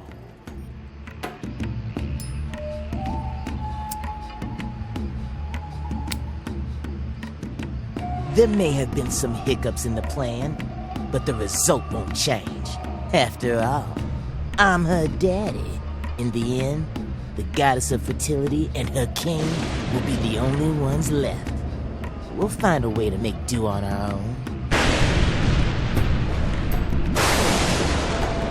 Hey, York, haven't you been wondering why I'm talking so much about myself? Because this is the last stage of the game? Nope, I've just been waiting for this. The bud. Soon, she'll be reborn, and the goddess of fertility will be among us. It all ends here!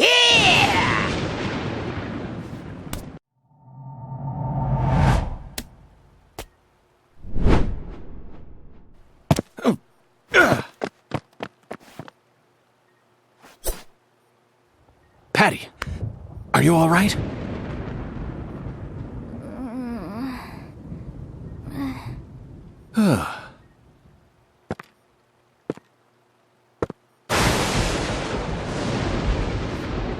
Die!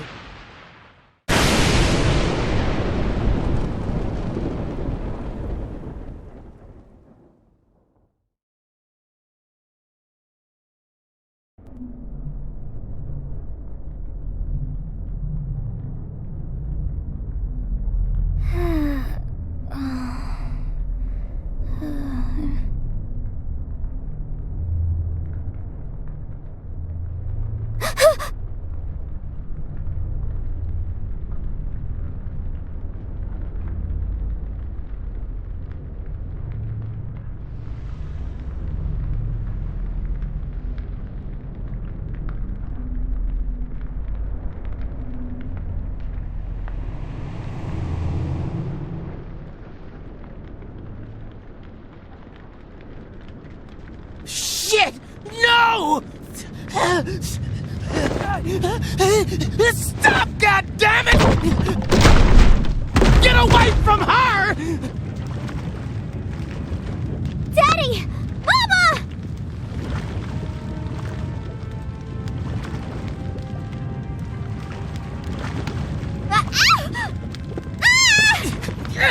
Get out of the way!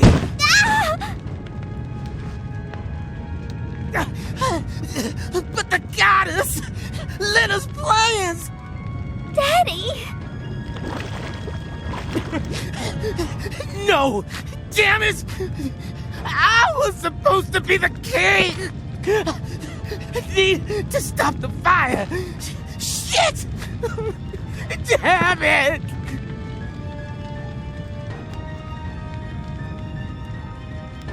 Daddy, run! I'll die for you. Patricia? If Mama and I die, it'll all end, right? I know about the real you. I know that my blood's cursed. So I'm just gonna die. I'm gonna die here with Mama, so it'll all stop. Just please run, Daddy. You're a good man, aren't you?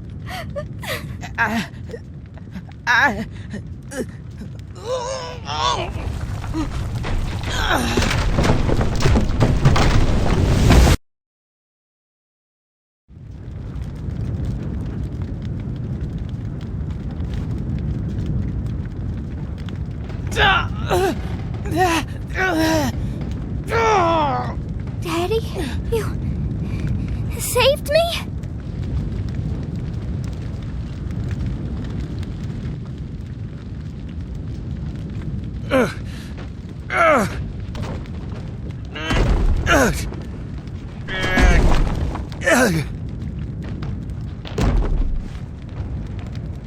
Patty. Zach, I need you. Give me strength.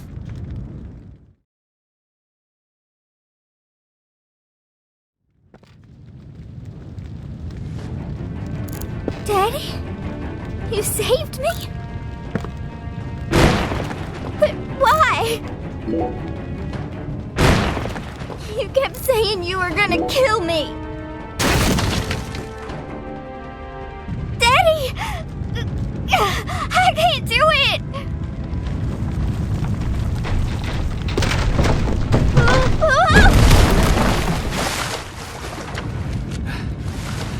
Are you all right? Agent York, save my daddy! Get out of here! York, take my CLG! And run! No! I can't leave both of you here! Just go! No! I'm not leaving! No! No! I've sinned. I can't come back to this world. We have to say goodbye here. I'll take your mama with me. It's time for you to start a new life, sweetie. One where you won't be shackled to your destiny.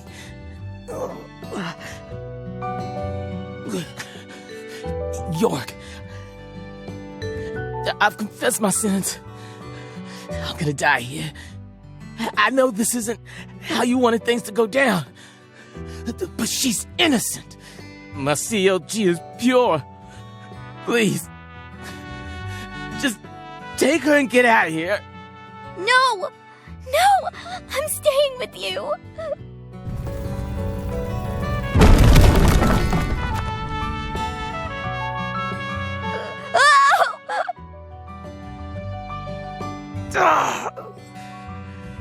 My daughter's in your hands now, York.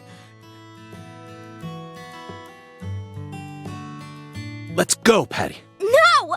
Let me go! Daddy! Mama! No!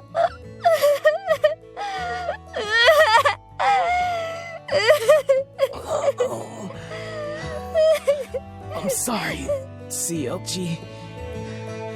I've been a horrible father. Even before we ever met, I was always heading down the wrong path. But I finally understand it now. I love my family from the bottom of my heart. Both you and your mama.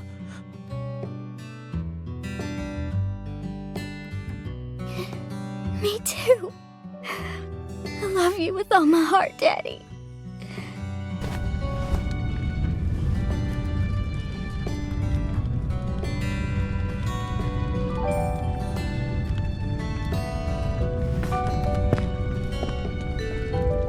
I'm sorry, Candy.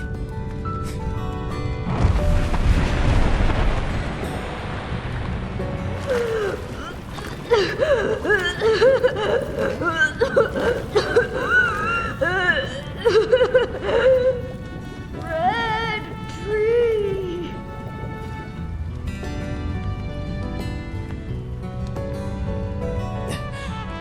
Lena, I'm such a failure. I screwed it all up again. Your whole plan's been ruined. I'm sorry. Right up to the end, I could never do anything right. Oh, really? So, it's all okay? Oh, good. Well, just hold on then.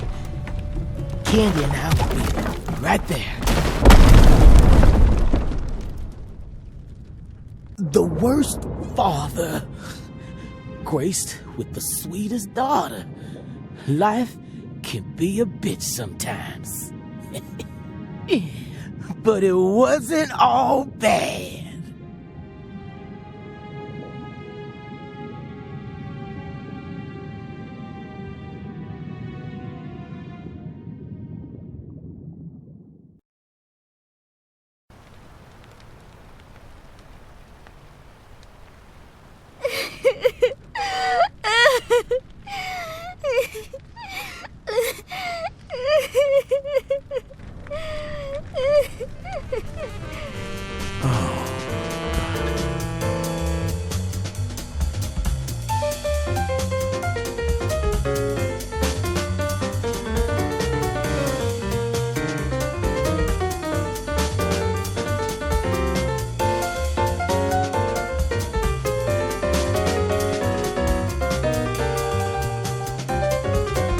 Katrina brought that rain to us.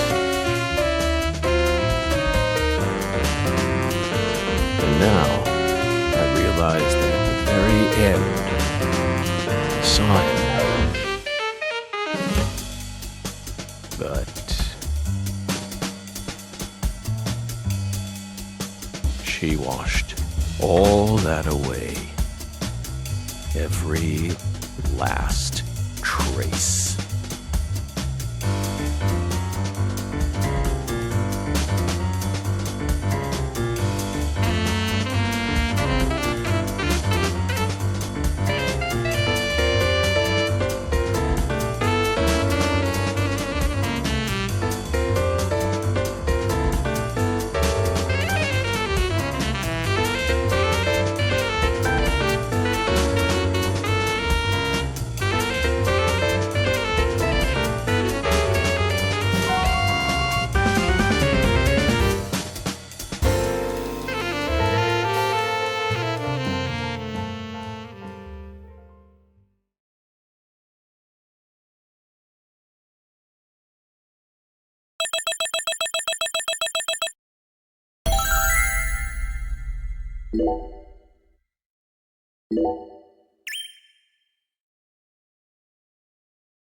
Oh, I just love the look of glistening green grass. You know the green I'm talking about.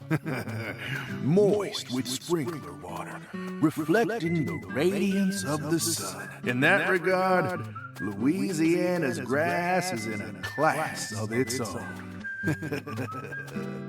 Just picture it. on a clear summer day, a cold beer in one hand, gazing out from your porch onto the garden you're so proud of. This is the life. Doesn't get much better than this. That's how you feel. A well-kept garden and a cold beer, the ultimate combination. They go hand in hand, just like hot dogs and sporting events. But that grass,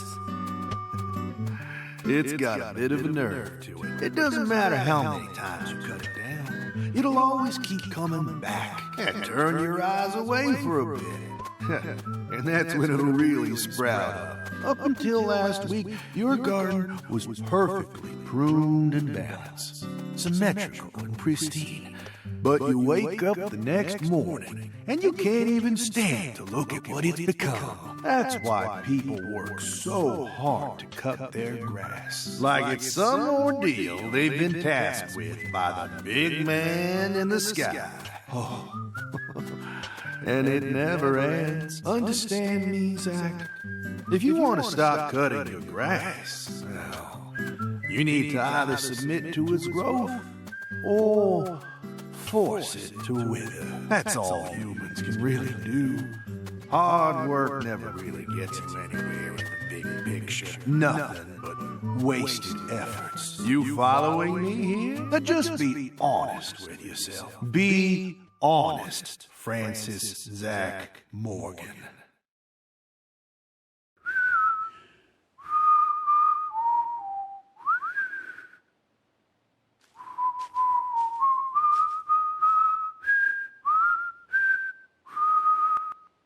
Oh, howdy, Zach. So we meet again. Such a touching reunion. Like a little boy who was given up for adoption, finally reuniting with his true parents. Look, even little Willie here is beside himself with joy. Kaysen!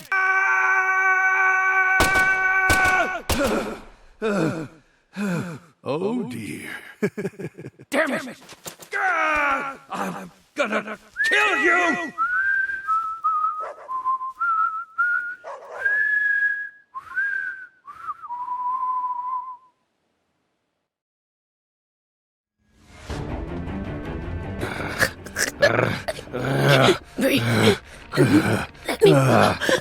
Hey, let her go! What the hell's gotten into you?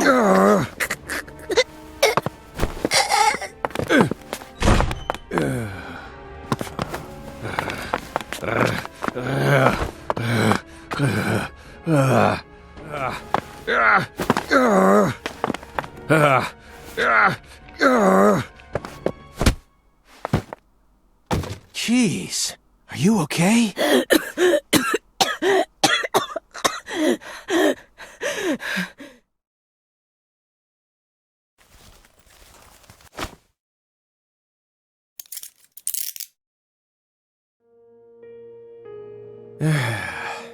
That's...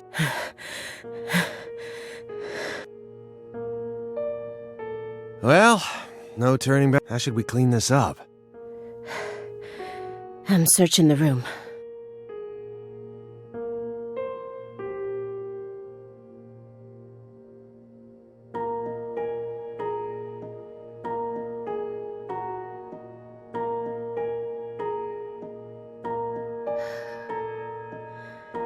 This room is pure and sad. Why did you come here, Aaliyah? Remember the real reason you decided to investigate more? We came here to find a myth.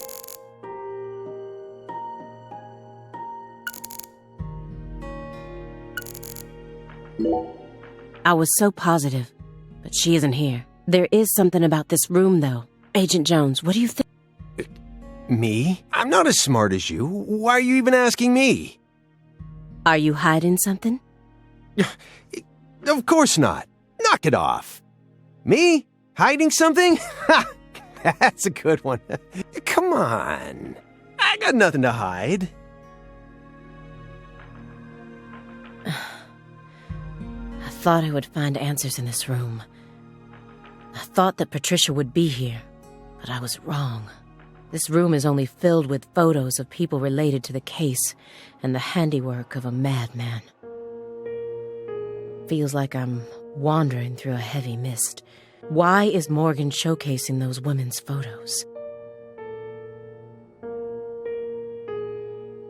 And that bed.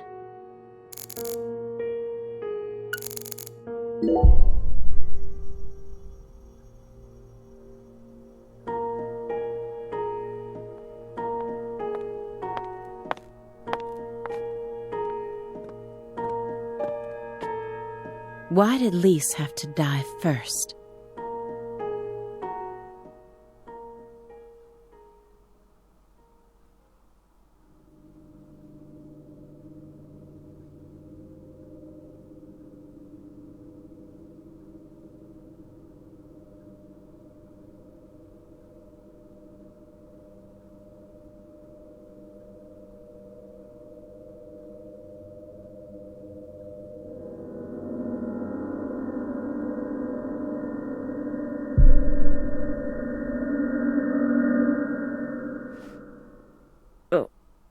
What is this?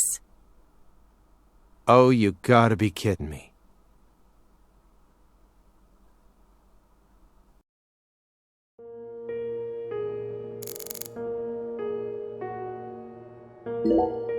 The one who took her in after the incident was Daniel Clarkson, the next in line to succeed the Clarkson family. He's the one that ended up raising her from that point onwards. Isn't fate strange? In the end, two people who were completely unrelated by blood ended up inheriting that house. Yeah, you're right. But sometimes I wonder, what is family anyway? Go back far enough, we're all strangers to one another. We're talking countless generations, marriages and birth, you know. Humans love to deify the rules they create. It's almost like that's been an unwritten law from the very start.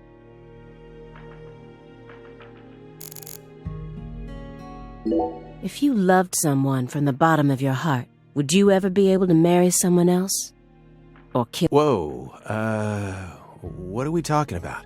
I never heard of any kind of motive like that in any other murder case.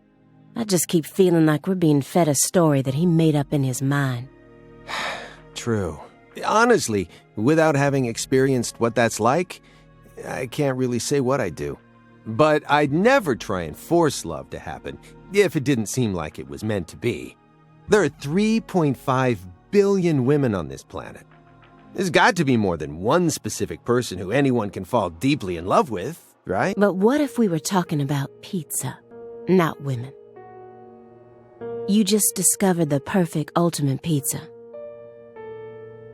But you aren't allowed to take even a single bite unless you kill someone for the cook. Have you ever loved someone with all your heart? What kind of person do you take me for? That's my line. This room paints such a bizarre picture. But upon closer look, I can see some strange sort of pattern to it all. Was Morgan trying to recreate something with all this? If so, there must be a reason for all of these weird and hideous things.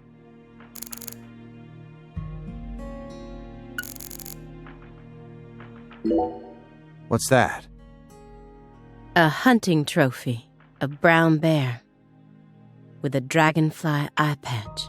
Why is it smoking a cigar? It's probably supposed to represent Philip J. Clarkson's body. And the elk is? Helena Doman. So that's why it's got such good taste in fashion.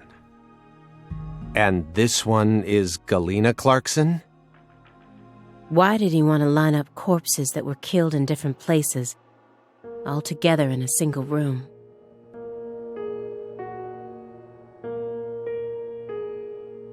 Red seeds?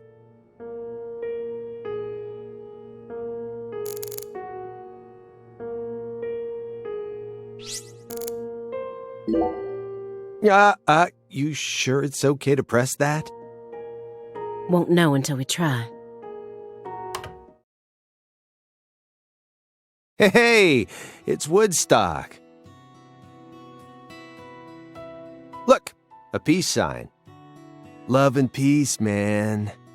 Even I can figure out what this is from. It's Jimi Hendrix, Janet Grateful Dead, and Led Zeppelin. But I shouldn't have to explain it to a music nut like you, right? That isn't a peace mark.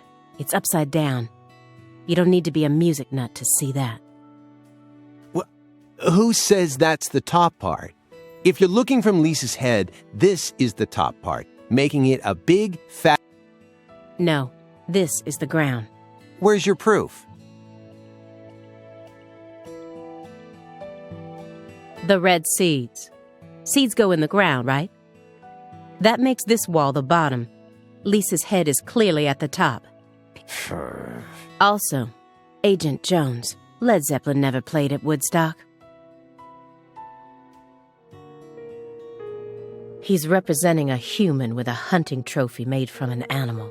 I feel like I'm looking at a piece of modern art done in really bad taste.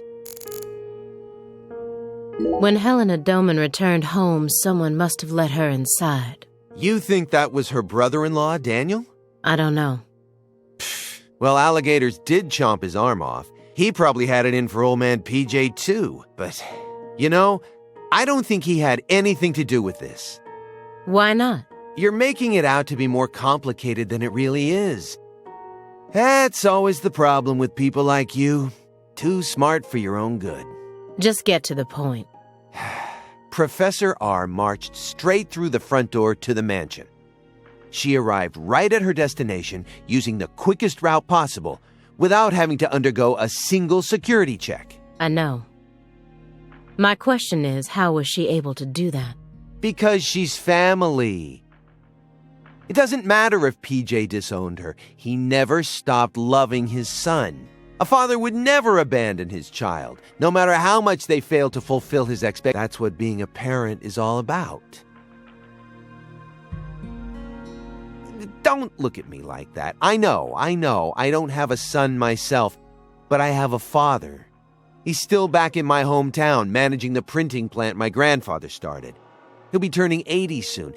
He wanted me to take over the place, but as you can see, I'm out here. But I know how this whole thing works. Even though I haven't seen him in forever, the minute I go home, he'll welcome me with warm, open arms.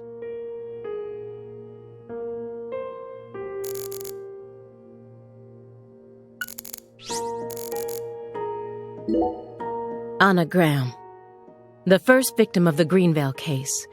Her body was found hanging from a tree, like a goddess being worshipped in a sanctuary.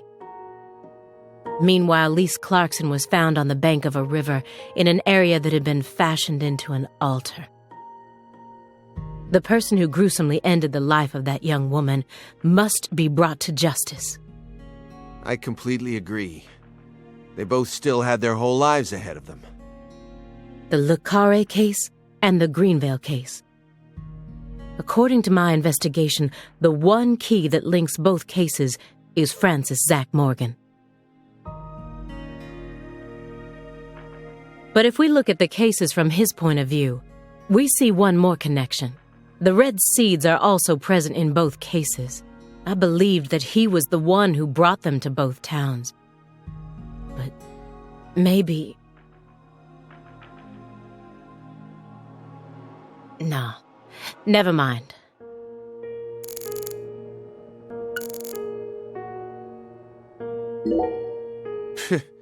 Sure seems like our friend Daniel here was just destined to suffer. He crossed the entire continent and married into the Clarkson family, all for the sake of the woman he loved. But then the love of his life became a drug addict and ended up murdering their very own daughter. And she too was murdered as part of her big brother's conspiracy. Finally, in order to prove that he could take responsibility for the family, he gave up his right, who got blown to bits soon afterwards. And to add insult to injury, all the inheritance went to PJ's secret heir. If I had to go through all that, I'm pretty sure I'd go crazy. I don't know. What do you mean? He found someone he loved so much. He moved across the entire continent just to be with her. That's beautiful. It also seems that he was eventually able to make an identity for himself in Le Carre as well. After I found his daughter's body, I interrogated him for a bit. When I told him we were going to do an autopsy on her body, he didn't react violently in any way. I remember him looking relieved and tired, kind of like someone who'd just woken up from a coma.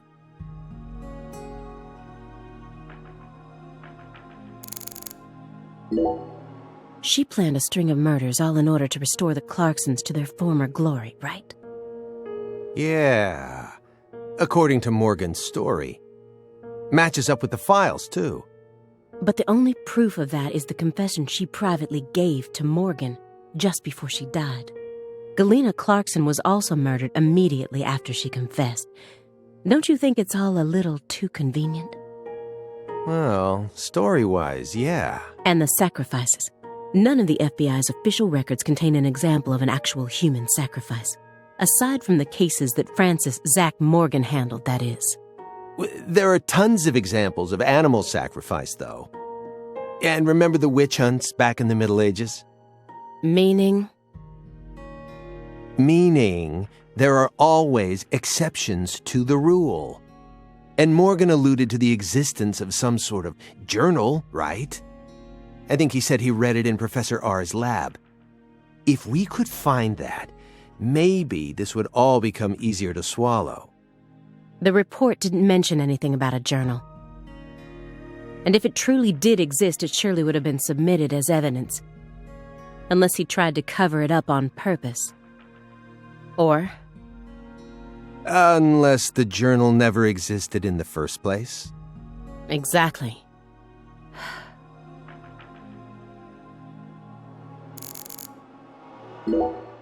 He was taught how to rule as a child, never confided in anyone, and married for purely political reasons. Then he prospered so much that he became powerful enough to rule an entire town on his own. But in the end, his own child betrayed him and ended his entire clan in a series of violent deaths. If that was your life, how would you look back on it? Yeah, beats me. I wasn't born into a rich family, nor was I ever taught how to rule. And for what it's worth, I've also never knocked up a young ex-actress. But I guess the one thing we can say is that any good life needs balance. Get too hung up on one thing and you lose sight of everything else. And if you betray someone, you'll get betrayed too. If someone thinks they can step all over people and then live out the rest of their life in peace, they're fooling themselves. We always get to see how those people end up in our line of work. In the end, they die horrible deaths. That is why pizza is the only thing I trust. Pizza never betrays you.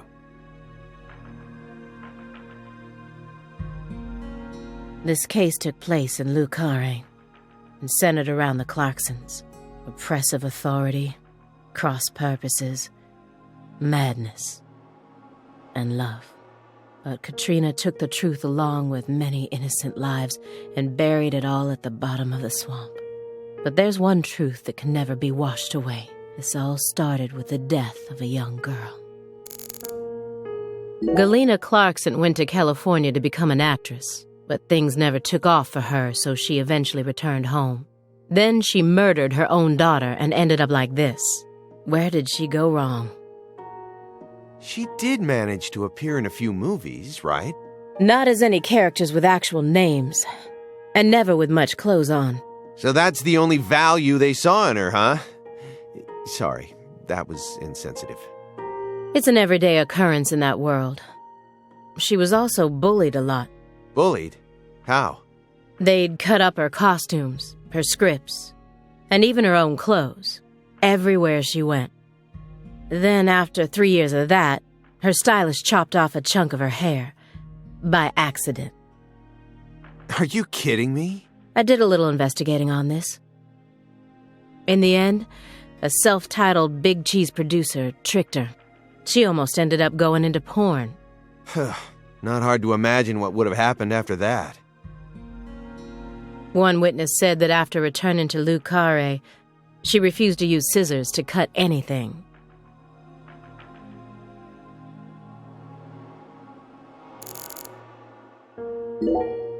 Why did she believe what Professor R told her? The whole blood purge story. There's no way anyone in their right mind would ever believe that. You got a point. No matter how badly all the bullying must have broken her heart. I just find it too hard to believe. Don't you? Yeah, but you shouldn't think too hard about it. Why not? Human beings don't make sense. We always do things that can't be explained with common logic. Especially when it concerns our parents, children, and siblings. That doesn't satisfy me. No matter how irrational an action may be, I want to know exactly why that person made such an irrational decision. Otherwise, what hope do we have? You're never going to be in a situation where everything makes perfect sense. Just stop sticking your nose so deeply into everything. That's my advice, as an old guy who's lived twice as long as you. You and I are nothing alike. You decided to give up on your life and spend the rest of your time on Earth sitting around and playing Sudoku.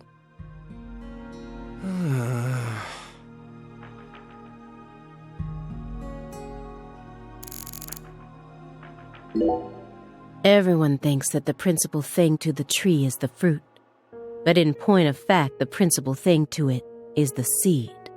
Now I know why Lise Clarkson was murdered first. Lisa's death was Professor R having second thoughts. According to Morgan, her plan was to perform parricide and filicide, then commit suicide. Those were the 3 deaths necessary to complete the ritual, remember? Which means she technically could have killed Patricia first. That would have been the best way to delay any interference from the Clarksons themselves. The reason she didn't kill Patricia first is because Lena was actually following a different plan inside her own mind. Or perhaps she merely changed her plan as she followed through with it. At some point, new emotions started to take root within her. She had second thoughts about something. And in order to shake those off, she used Galena to kill Lise first, in order to cut off any possible escape. But that only made her plan move ahead quicker than she could have ever imagined, which forced her to rush right up to the end with those misgivings always in the back of her mind. Huh? Wait, hold on. Yeah, you lost me. What are you talking about? In other words, at some point, Helena Doman decided that she wanted to make Patricia the next heir. The blood purge wasn't for the goddess of fertility. It was for their daughter, Patricia. Wait, are you saying Helena knew from the start that Sheriff Woods would die with Candy? That's the only explanation I can think of. Huh. Remember, this is only assuming that everything Morgan told us was true. Until I can trust that man, this is all nothing more than conjecture. Considering how insane this all is, it sounds perfectly believable to me.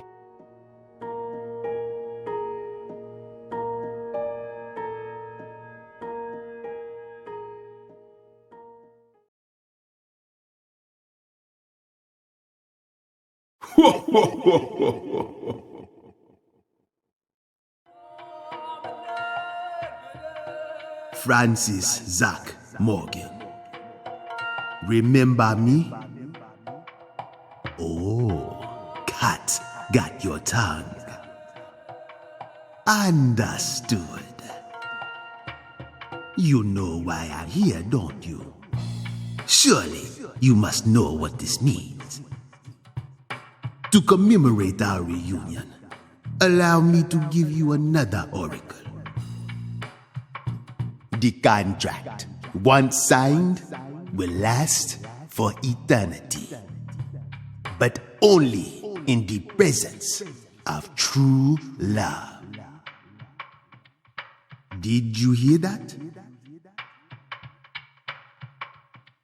Good.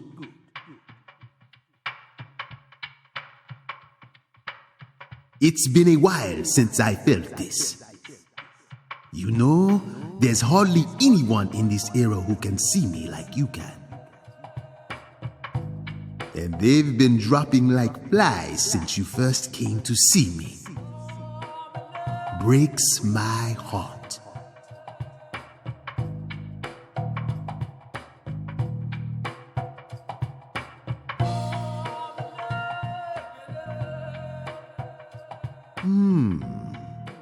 We don't have much time. Do you have any questions for me?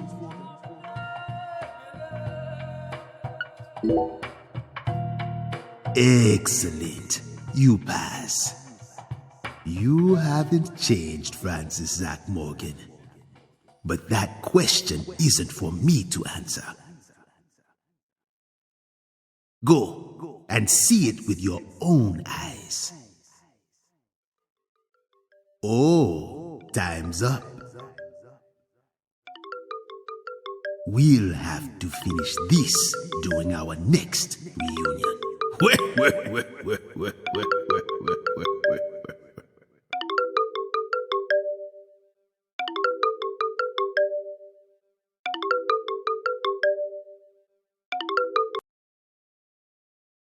Oh, this is bad.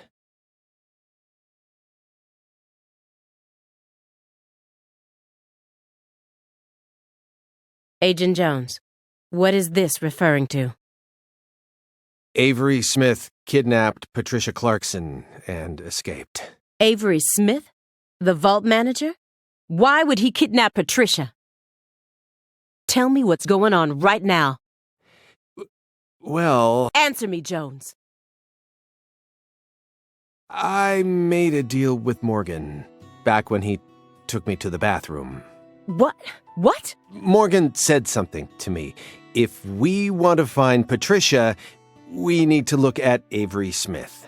Have you lost your mind? What he said made sense. Ever since 2005, Avery's been working deep inside that cold storage warehouse. He was also arrested in the past for getting too friendly with Lise Clarkson. And after Katrina, he apparently worked on renovating the warehouse for free. What if that allowed him to freely modify the warehouse as he pleased? That would explain why her body remained missing for 14 whole years. And then I did a little check and found out that he never went back to work after Christmas vacation ended. So what? Why would you trust him? I don't. I just decided it was worth investigating, that's all. So, I sent 2 agents to Avery's house without telling anyone. I just called in a favor from an old friend in the New Orleans branch. No one gave you clearance for that. You think you can just...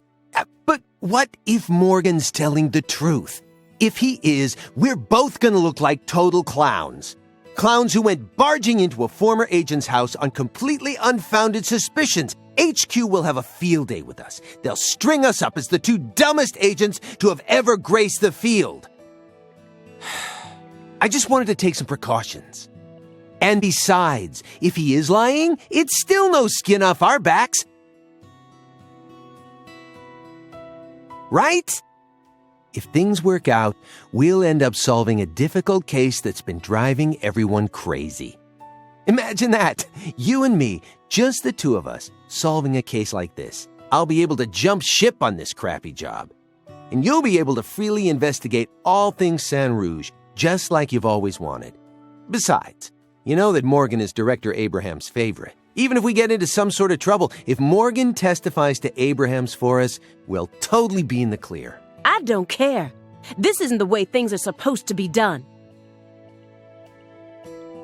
Well, I'm sorry, but I had no other choice. You were so engrossed in this, and come on, you know how I am. Besides, saving the hostage should take priority above all else. There's no time for squabbling. We need to find Avery Smith no matter what it takes. But how? Well... Thanks to your heroic maneuvers, we just lost our suspect. I know, but... I know how to find him. I should be able to see the other world, the way I am now. Just let me go. Please. Morgan? It's okay, my fairy. I know I can convince them.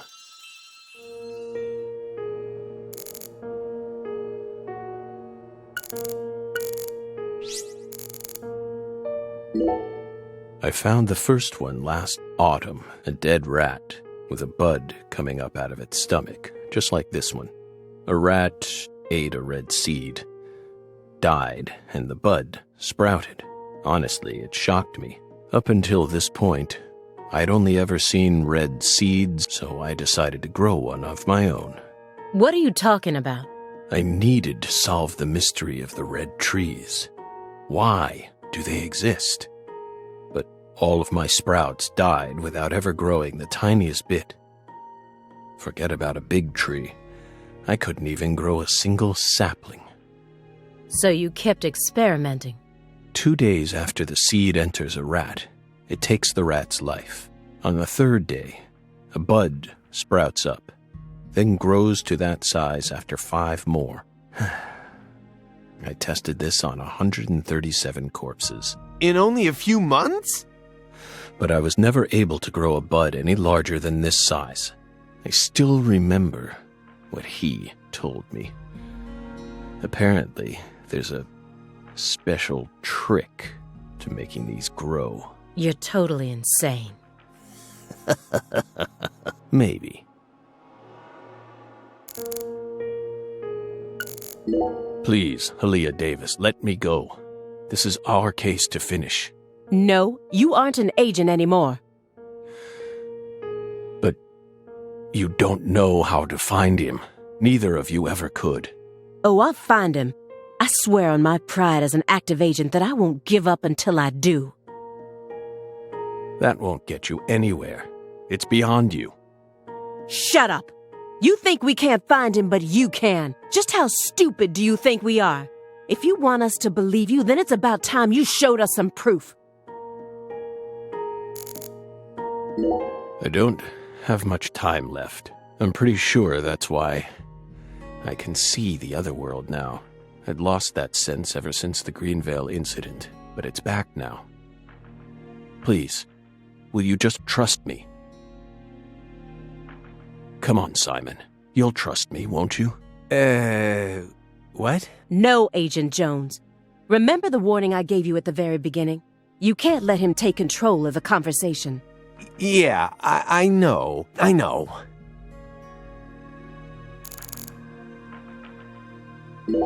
Hey, Belle. Your hypothesis was last week. I went back to Lucare. Then I bought a used car and got on a train in Trenton. But not for the reason you think. I wasn't stalking Patricia. And I'd never try to kidnap her. Then why would you go there? Why would you risk so much, especially since you knew that you were under surveillance? Because, once again, I'm chasing Sang Rouge. Sang Rouge? Even after I quit the FBI, I continued to study the red trees on my own. And now, I've come to the conclusion that those red seeds and Sang Rouge both come from the same roots. I also found proof that someone's inherited the original recipe. That's why I flew to Lucare, to confirm my suspicions. But I was more powerless than I ever could have imagined. I couldn't move like I used to. No badge, no gun. So, after wandering aimlessly around town, I swallowed down my torment and my weakness and left.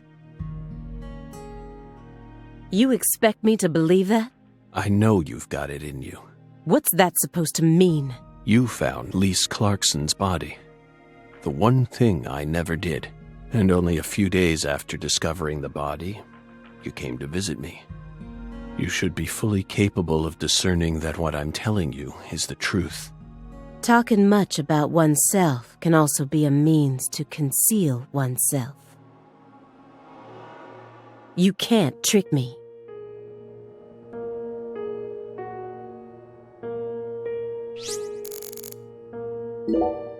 You said that she was the mastermind behind the tragedies in Lucare. That her convictions about the Clarkson bloodline are what started it all. Yes, that's right. She instigated her younger sister into killing her own niece. Then she committed suicide immediately after killing her father, hoping that Sheriff Woods would be able to complete her plan. How could one call such an unpredictable series of events a plan? And as we saw, Sheriff Woods chose a fate that was completely different from what she envisioned. No, he didn't. In the end, things went exactly as she planned. What do you mean? At a certain point, she realized that her plan was wrong, so she tried to adjust things, using me as a pawn. But then, the unexpected happened. She and I both underestimated what Avery was capable of. That's why I'm here right now trying to convince you, in order to save Patricia's life. If your story is true, then why did Avery Smith kidnap Patricia? Patricia resembles Lise. I even got them confused once, and Lise reported being stalked by a 10-foot man. That's Avery Smith? Exactly. But he's only 6'7" at best. His physical characteristics don't match the person you're talking about. I once concluded the very same thing, but now I know. That was definitely Avery. He protected Lisa's body for the past 14 years, until you discovered his sleeping beauty. So after losing Lisa's body, he kidnapped Patricia as a replacement? That's ridiculous. Is that really what you think happened? Even if Avery did possess that sort of mentality, it doesn't make sense. If Lise was really that important to him, he would have tried to steal her back. Not now, maybe, but certainly after she was buried. Would you be able to go on worshipping a goddess who had been defiled by so many hands? That ice was a barrier, a shield that separated the divine from our world.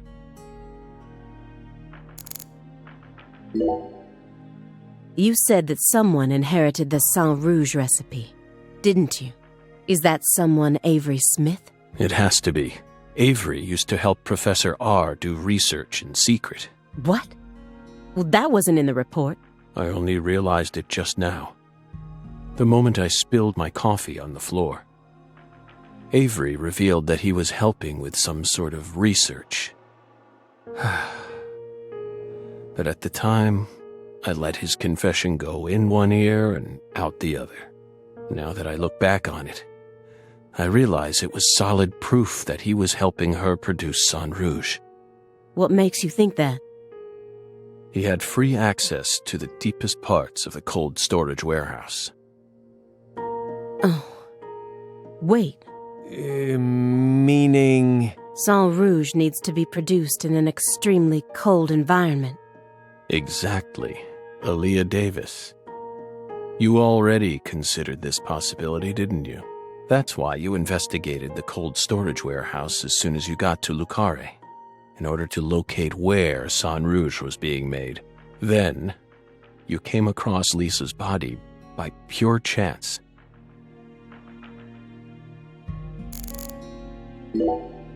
Melvin wasn't the Fool King. What?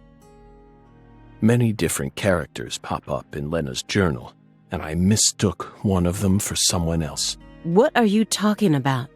After Simon hit me and I fainted, I had a dream. Now I'm convinced I'm the Fool King. The Fool King was always meant to be an outsider who suddenly arrived in Lucare. And the man she felt a need to eliminate wasn't me, but Avery. Lena realized her plan was on the verge of falling apart. She also guessed that I would be able to save Patricia from Melvin. The one worry that remained in her heart was leaving Patricia behind and how her life would play out from that point on.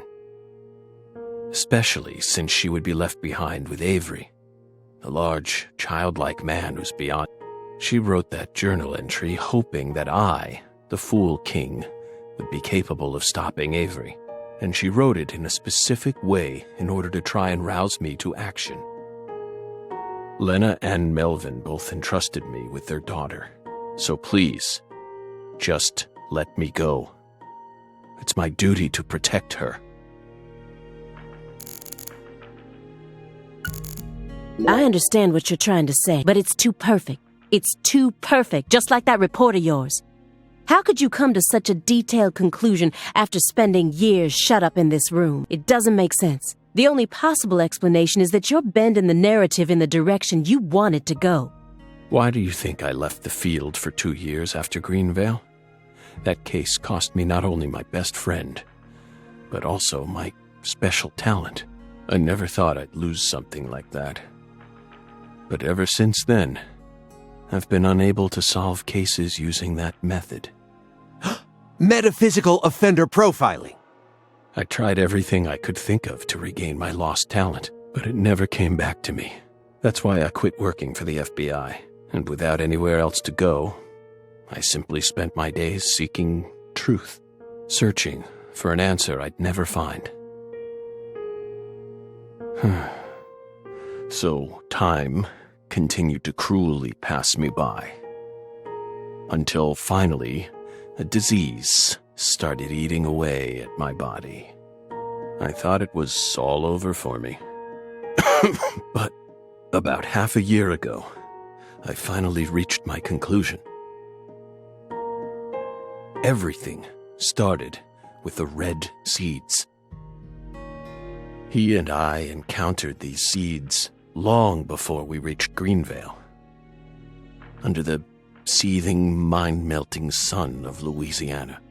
Then, for some reason, in the beginning of December, I finally regained my talent, and instantly I could see the other world again. Get it?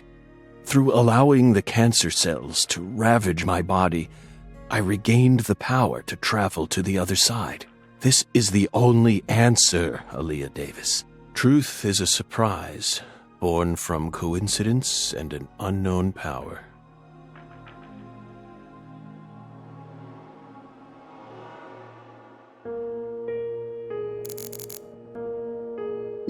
Two bizarre cases derailed your life.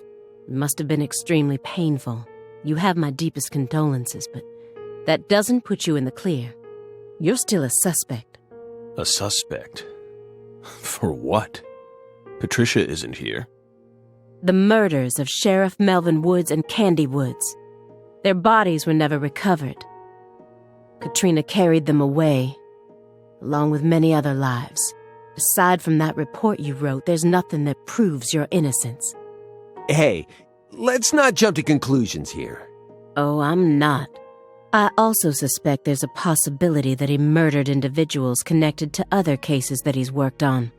The Greenvale report bears the same inconsistencies as this one, and both cases are filled with victims whose deaths were never witnessed. Stop. Don't say another word. If you so much as mention her name... If I mention it, then what? You will pay.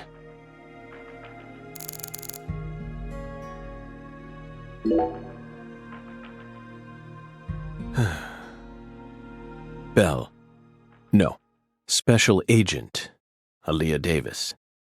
You're exceptionally talented, I admit it. You found Lisa's body, then discovered the red seeds all on your own. You even noticed that there was someone else in this room. You've got amazing intuition. You're a hunter with an extremely keen sense of smell, but you still can't perceive the other world the way you are now. That's all there is to it.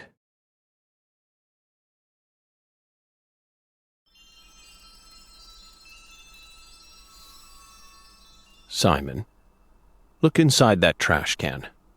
Huh? The trash can? It's right behind you. Then you'll know for sure that I'm telling the truth.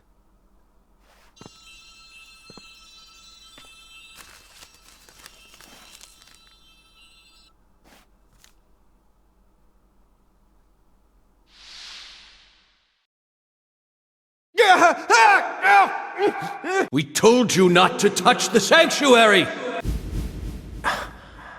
What is this?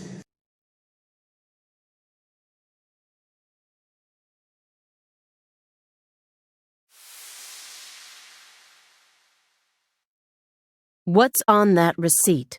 What is it, Agent Jones? F.K.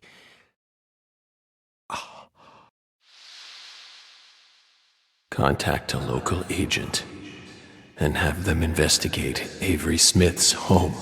There are still agents investigating the Lucare area, right? Trust me. That's where Patricia Clarkson is. Trust you? Where's your proof? Ask Aaliyah Davis. Ask her about the name of the person who tipped her off. What do you mean? You're from Chicago, and you love pizza, right? Especially deep dish pizza, smothered in cheese. What does this have to do with pizza? Just ask her, and ask her why she decided to take this case in the first place. Got it? Pizza will never betray you. So you need to trust it, too. But how could you have known that I would come here with her? I didn't. I just bet on you. God damn it. Hey! Tell me what's going on right now, Agent Jones. Thank you, my fairy. Car key, Simon. Let me go. Don't worry. Just trust in the pizza. I'm the anonymous tipper. FK.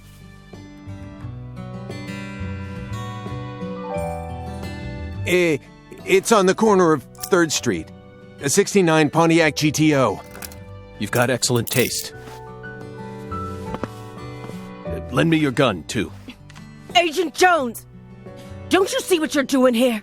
This is a severe obstruction of justice. You're violating the FBI code. Yeah, Aaliyah, I know, but pizza will never betray me. Pizza? Tell Abrahams to prepare a private jet for me at the airport. I know Robert won't turn his back on me. Wait, Morgan, are you serious? The chief would never lend out a private jet to a civilian like...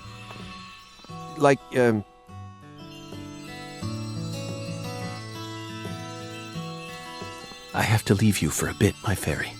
They'll be fine. They'll figure it all out.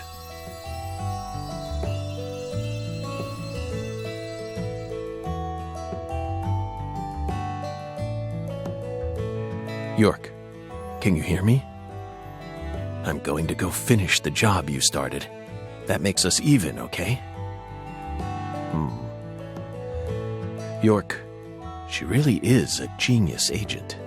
She's probably going to end up being an even better agent than we were. She just needs more experience under her belt. She's still only pursuing the world she can see with her naked eye. She needs to experience more frustration.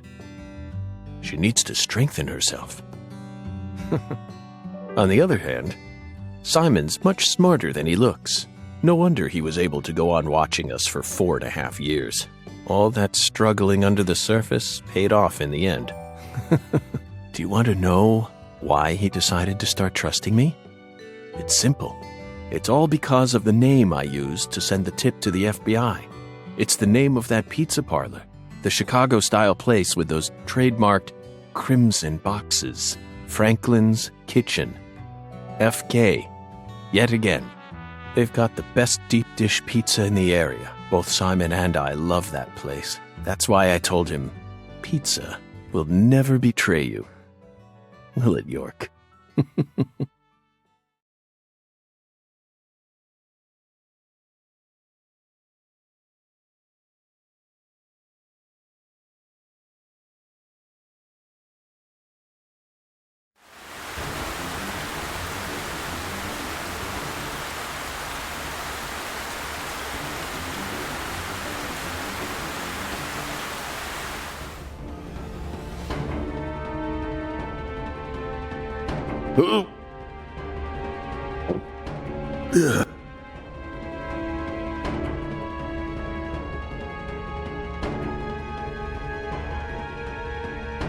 York, it's almost time. Let's finish this. I'll be there soon. Watch my back, will you? This is going to be my final battle. So I'm this far gone, huh? But unlike 14 years ago, I feel more at home in this world now.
Curse. Oh.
Let me own you.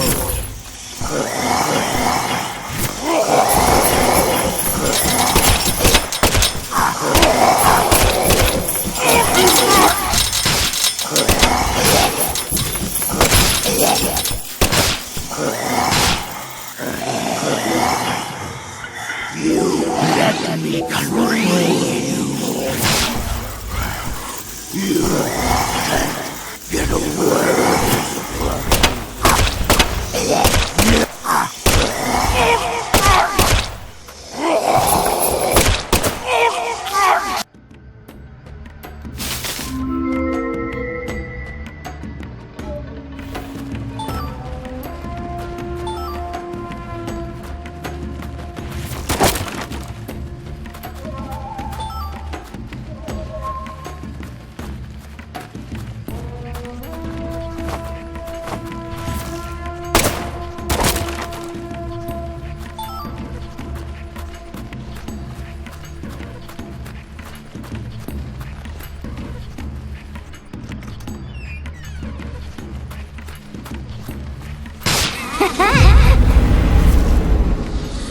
Curse.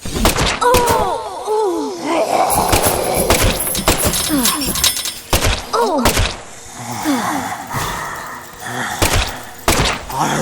I'll triumph. So you can never run away.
Curse.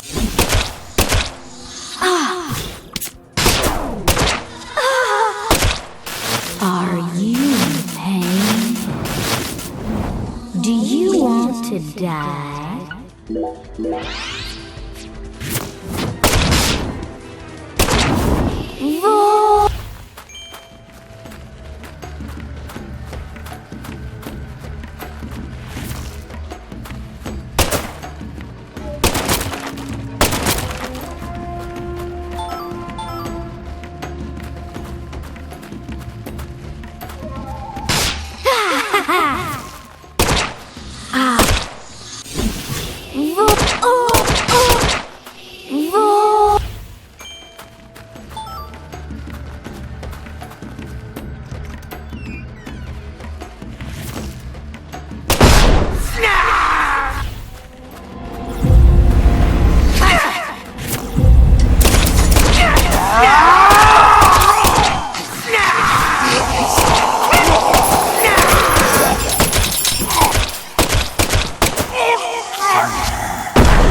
let me go.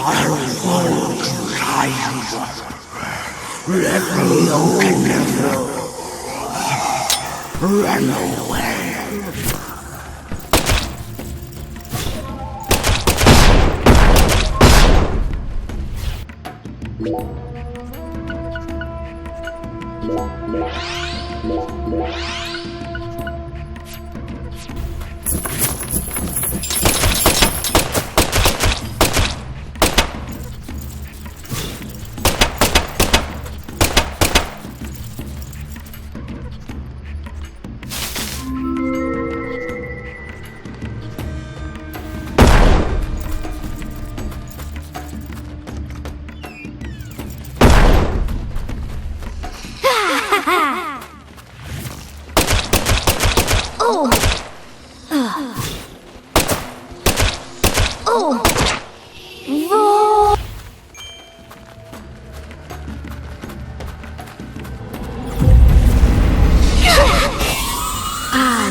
I'll show you.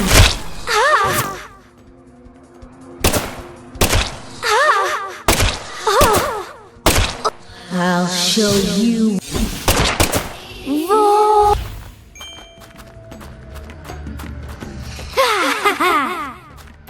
I'll show you.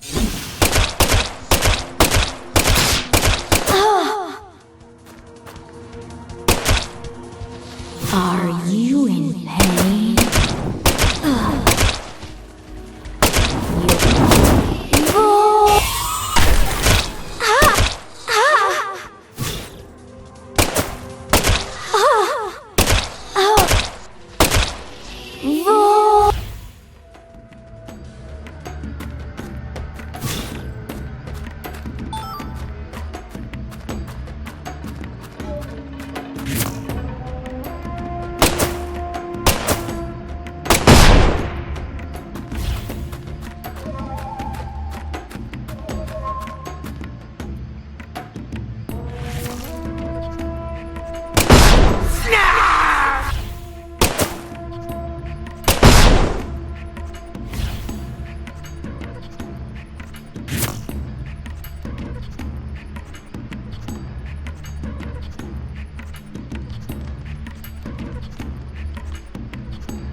I'll show you.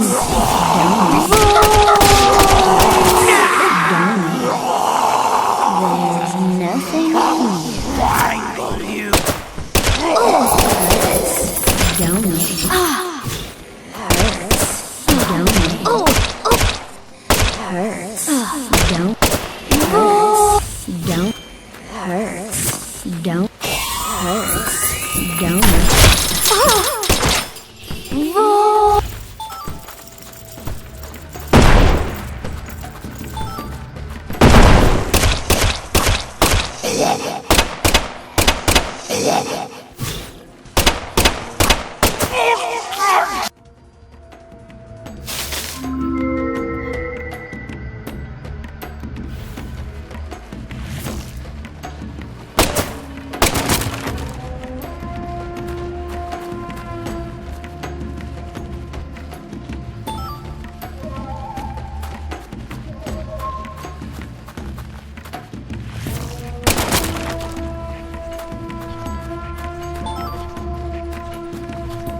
I can feel it, York.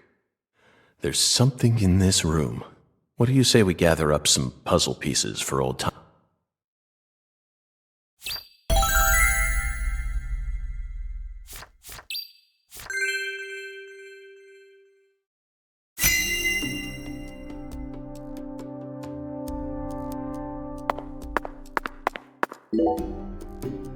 So it really was you, Avery. I finally found the 10-foot-tall giant.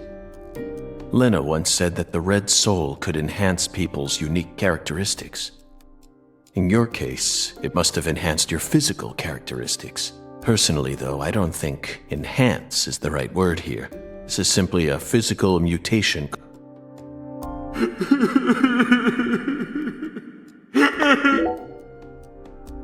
An artificial heart-lung machine. And this tank's filled with some sort of... If it isn't frozen at this temperature, it must be a... What was he using this for? It couldn't be... cryonics. Did he replace Lisa's bodily fluids with this? It's absolutely... Lisa, this juice. Lise Clarkson, the first victim of... I never thought she'd remain trapped in ice for 14 whole... Hey, York, why didn't we work harder to find her? I regret it from the bottom of my heart. I'll protect you forever. Lise smiled. She's smiling at... Lisa's smiling. She's smiling. No one ever comes here. I can...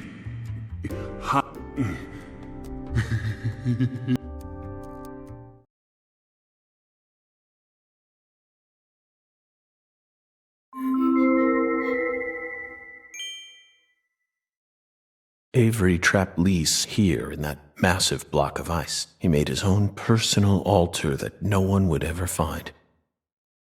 And that liquid must be he used that to keep her body from decomposing.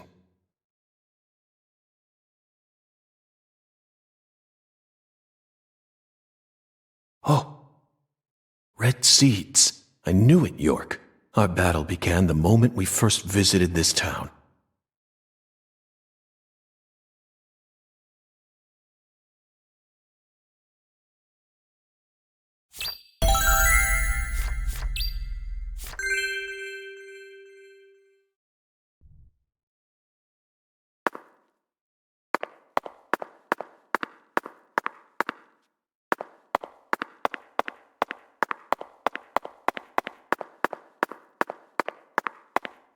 He's got a strong grip. Strong enough to crush a steel door. This must be the entrance to the Smarty Pants scientists.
Are you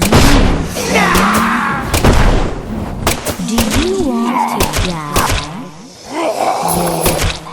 with power? You can't. Roar!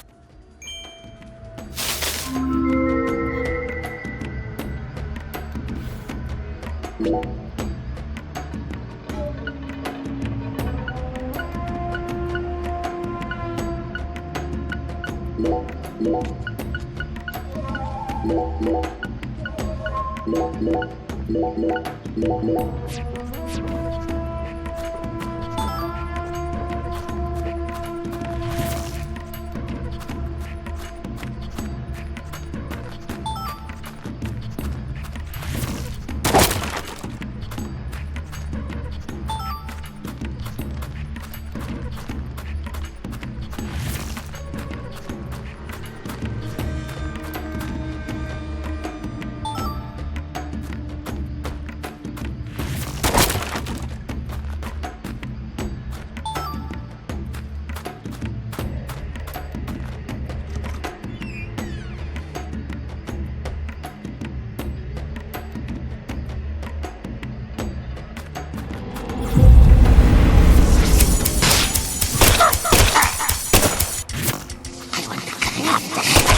Avery Smith. After all this time, I found my way back to you. Back to the truth about just how special Lise was to you. They mentioned you so many times. Mrs. Carpenter, Alexis. But I didn't catch on. I completely glossed over the monstrous karma you've accumulated. You met the goddess together with Professor R's red soul. And you obeyed them, just as the goddess ordered. But then, the goddess died. You lost everything, and you went out of control. So, Professor R decided to give you something special. Lisa's body. You didn't steal the body. She gave it to you, didn't she?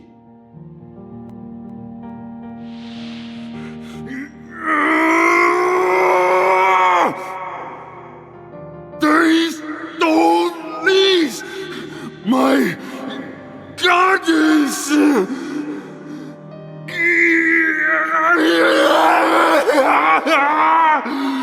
No goddess! No, Lise, so sad. Hate being alone. Makes me sad. I'm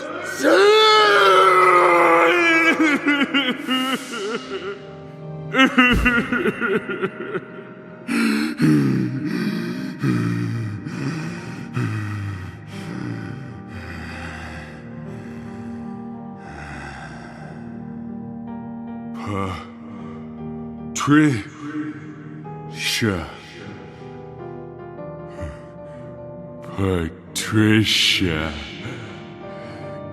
Yup. I still got Patricia.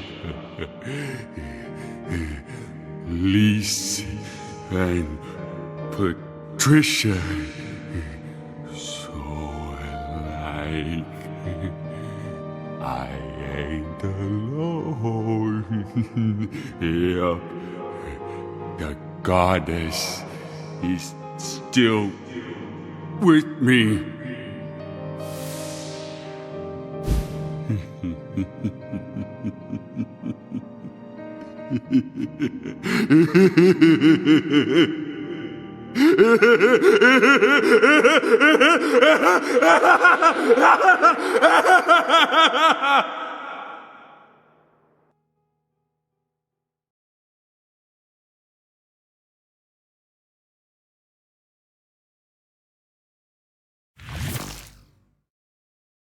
Where's Patricia?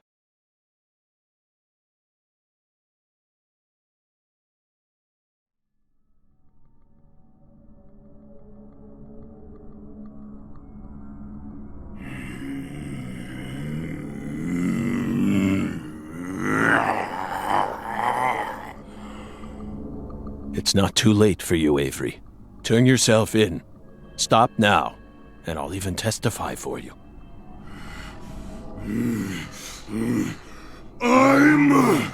That's right. It's not your fault. Not my fault! Yes. You were just being used. I was used? No! No one used me! I'm the guardian! I gotta protect the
I'm not a smarty pants, so I don't know.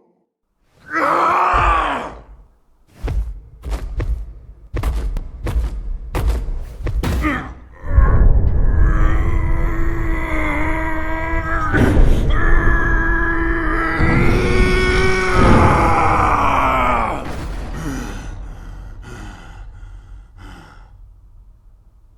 Patricia.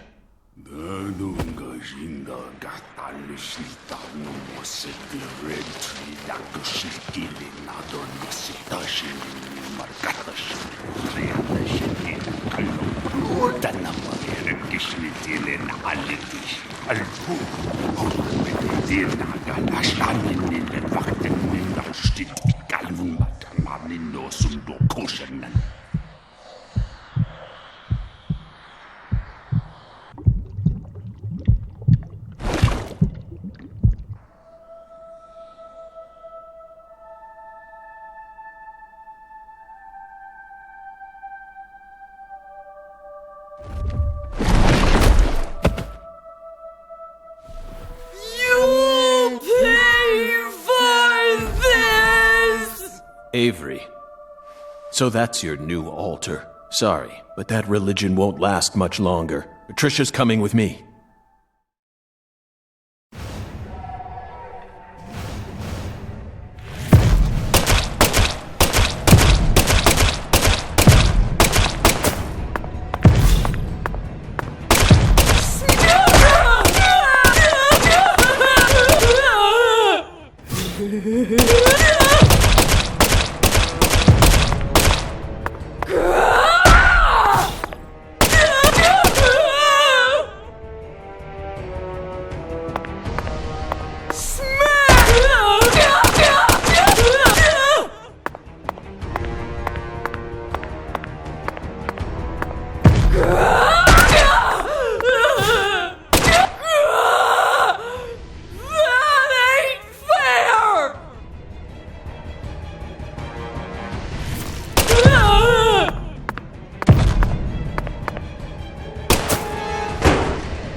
That hurts. Owie.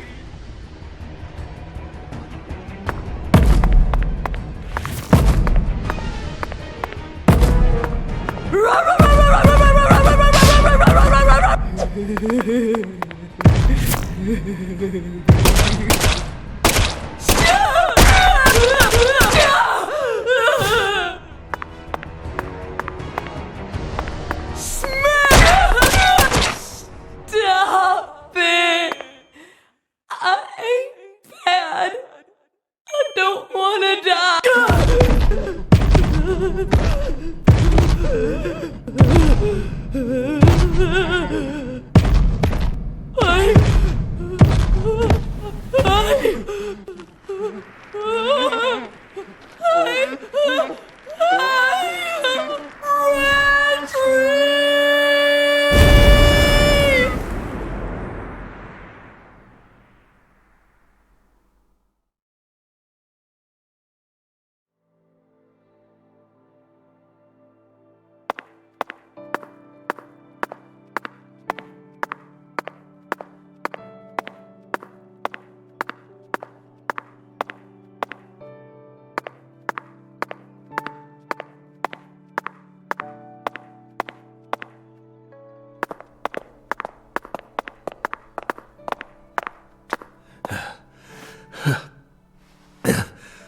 Patricia, you've become such a beautiful young woman.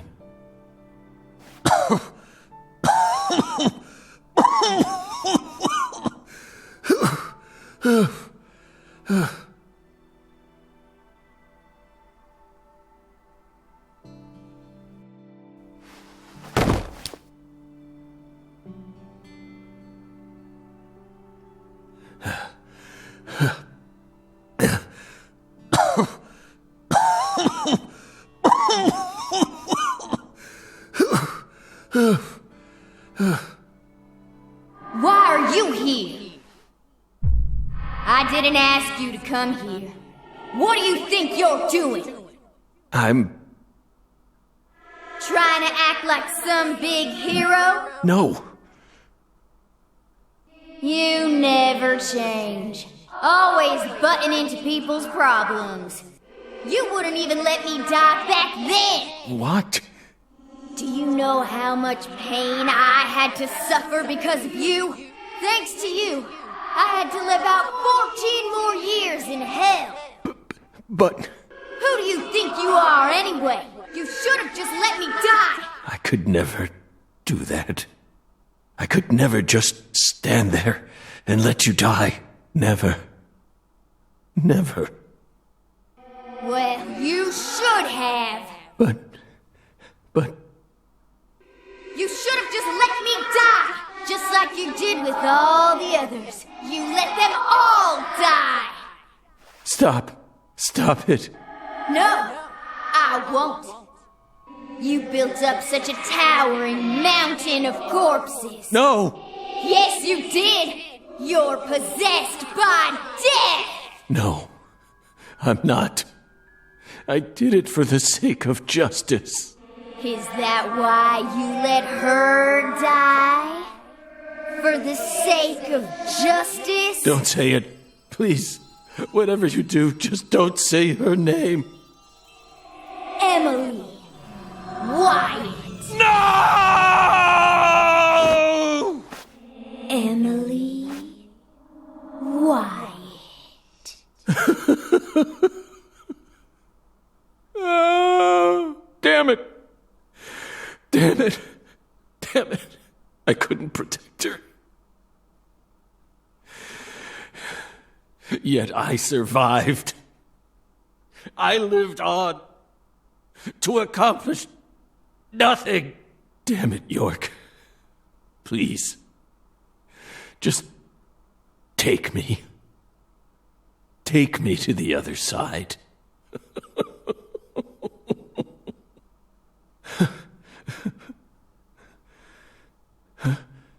York?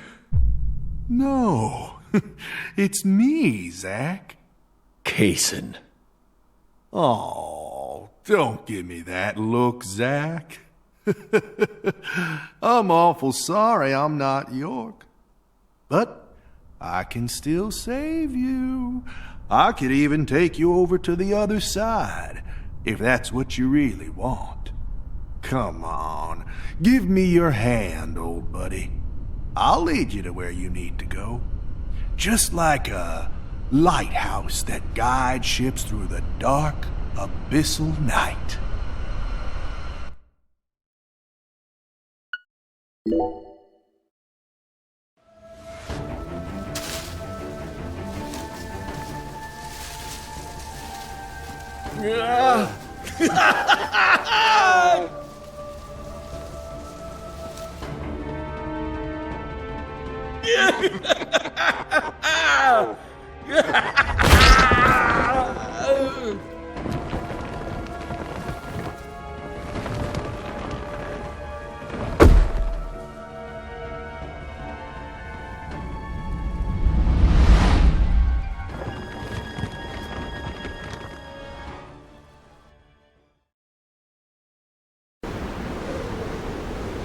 Oh, welcome, Zach, to the Red World. You become such a fine monster. Lena and George could never hold a candle to you. They really disappointed me, you know? Especially Lena. I can't believe...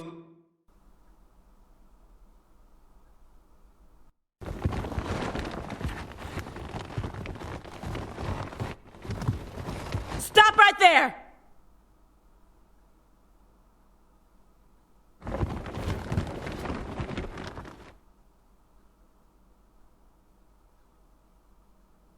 Is that you, Morgan?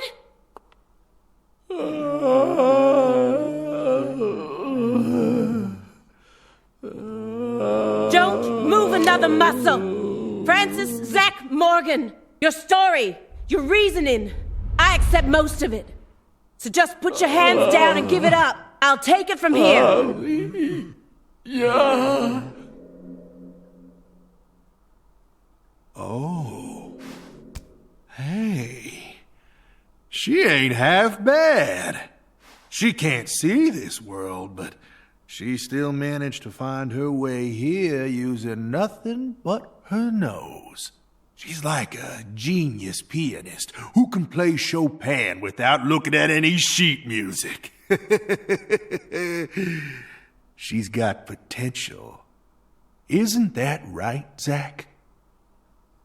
Ooh, I just got a nugget of an idea. I know the perfect way to use her.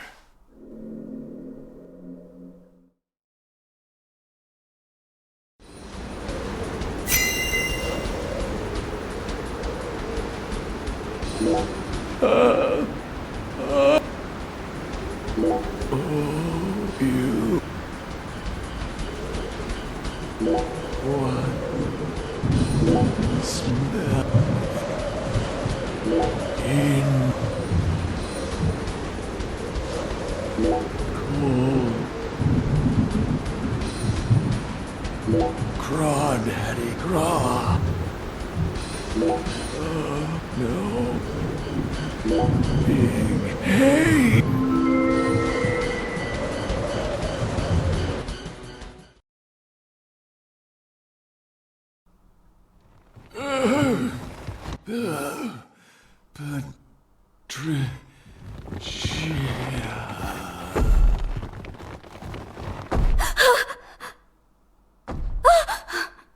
Stop! Get away from her! No!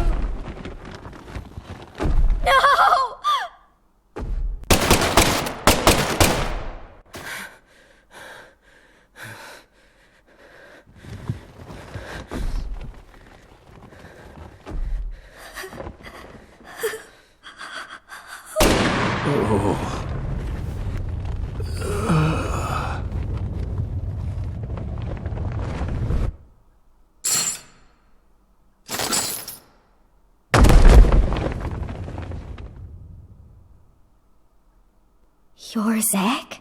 Special Agent Zach?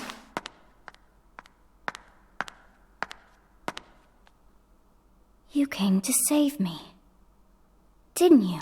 Hey, Patricia. You've grown so much. Did you change your hair color? It looks great on you.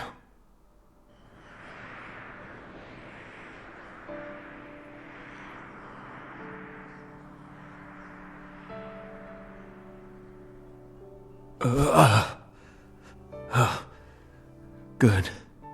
Good. Looks like I made it. Zach! Tricia. I don't have much time left. I'm just glad I got to see how much you've grown before it all ends. What are you saying? Don't be stupid. Don't worry. When I die, so will this tragedy. I always knew it would. He and I are two sides of the same coin. We've always been one in the same. If I disappear, so will he. You don't need to worry. Patricia, you can be happy now. No, you're not allowed to do that. The contract's still in effect. Here, look at this. Was this all a big lie? I promised to protect you from all the evil in our world. You need to uphold the contract. Zach, you saved my life. You're the only reason I'm alive right now. That one time when I wouldn't stop crying, remember what you said? Our world is filled with pain. Evil, violence, betrayal, jealousy, lies. Unseen despair is always waiting for a chance to paralyze us. Sometimes you might feel like you'd be better off dead. But you can't give up. Never forget, your life is your own. Those words freed me from the chains of my destiny. If it weren't for you, I would have died a long time ago. Please, Zach, I still need this contract. Please keep protecting me. Morgan! Get away from her! Wait, you're misunderstanding. Get away before I count to 3, or I'll shoot! 1! No! Listen to me! 2! 3! No!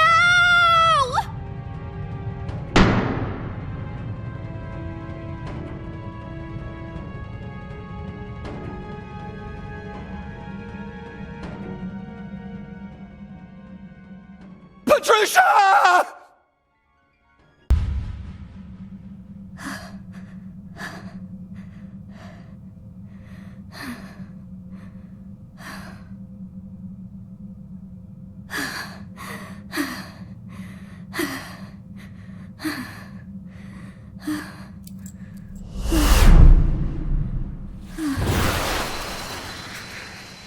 It can't be. Is this a miracle? Oh, God.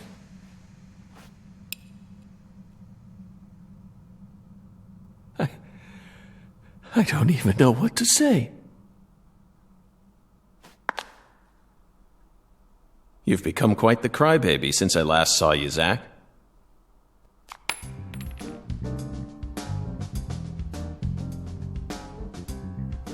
Hi there. Good to see you again, Patty. Who are you? FBI Special Agent Francis York Morgan. Please, call me York. That's what everyone calls me. Agent York? You're with the FBI? Just like Zach? Yes, that's right. I'm Zach, and Zach is me.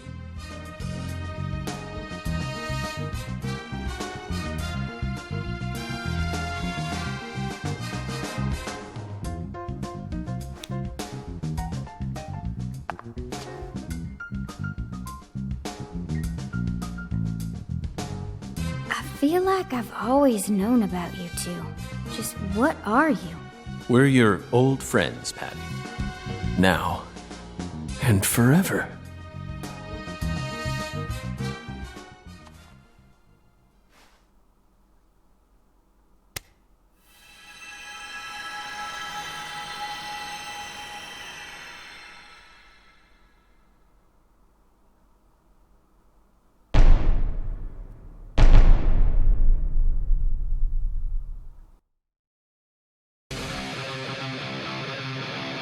Aim carefully, sister. Freeze!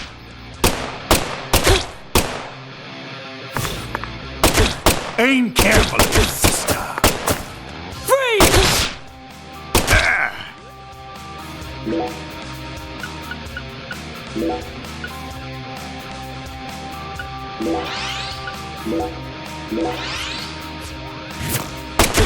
Aim carefully, sister. I'm warning you!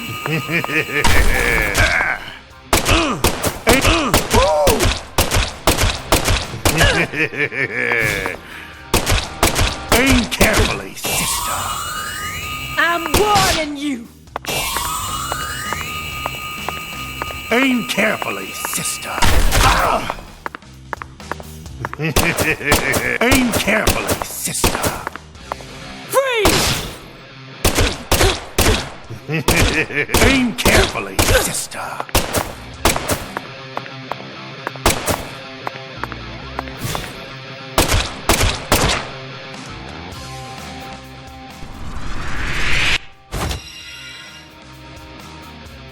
Do I shoot you? Aim carefully, sister. Aim carefully, sister. Freeze! Aim carefully, sister. Freeze! Patricia Clarkson, I'm here to save you.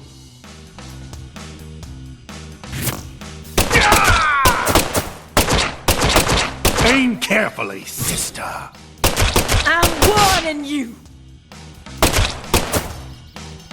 Aim carefully, sister.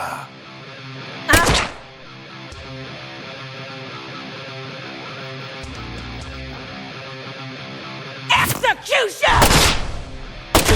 Resistance is futile. Your fate is sealed.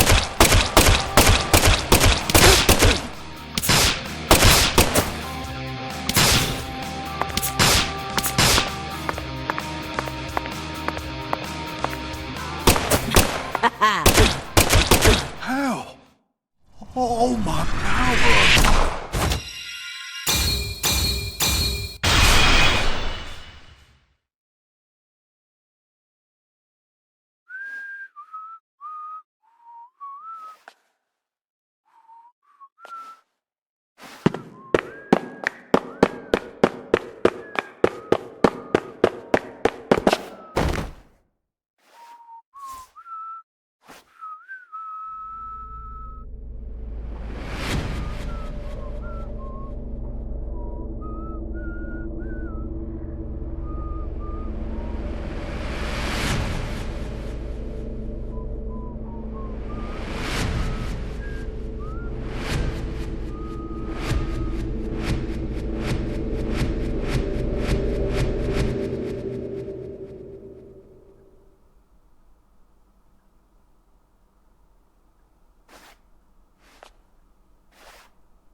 Zach! Hey, Zach! Wake up!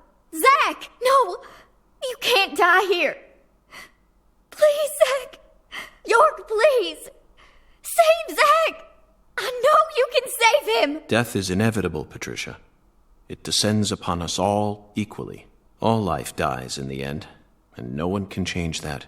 But we're finally together again! This isn't fair! Come on! Fulfill the contract! Sorry, but this is an extenuating circumstance. Then sign a new one with me! This contract isn't valid anymore. Now I'm going to protect you from all the evil in the world, and I plan on keeping my promise. So you're not allowed to die before I do. Go on. Sign the contract! Come on, sign it! Now!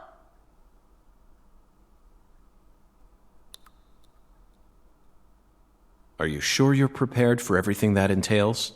You can only break the rules once.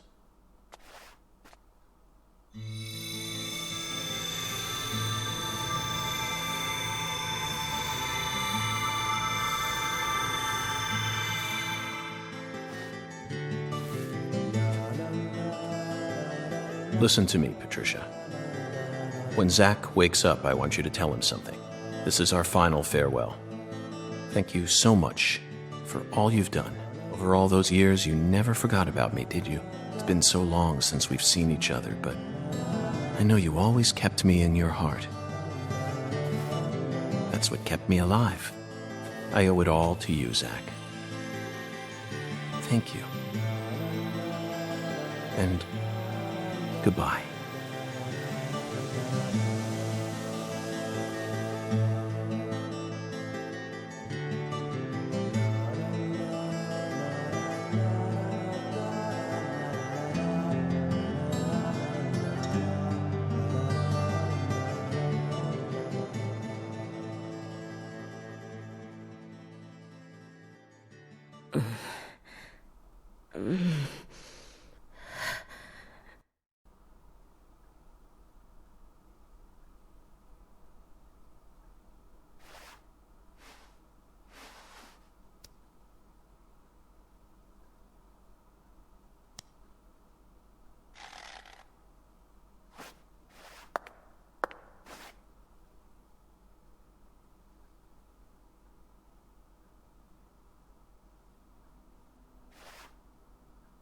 you. Thank you, York. Thank you. Thank you.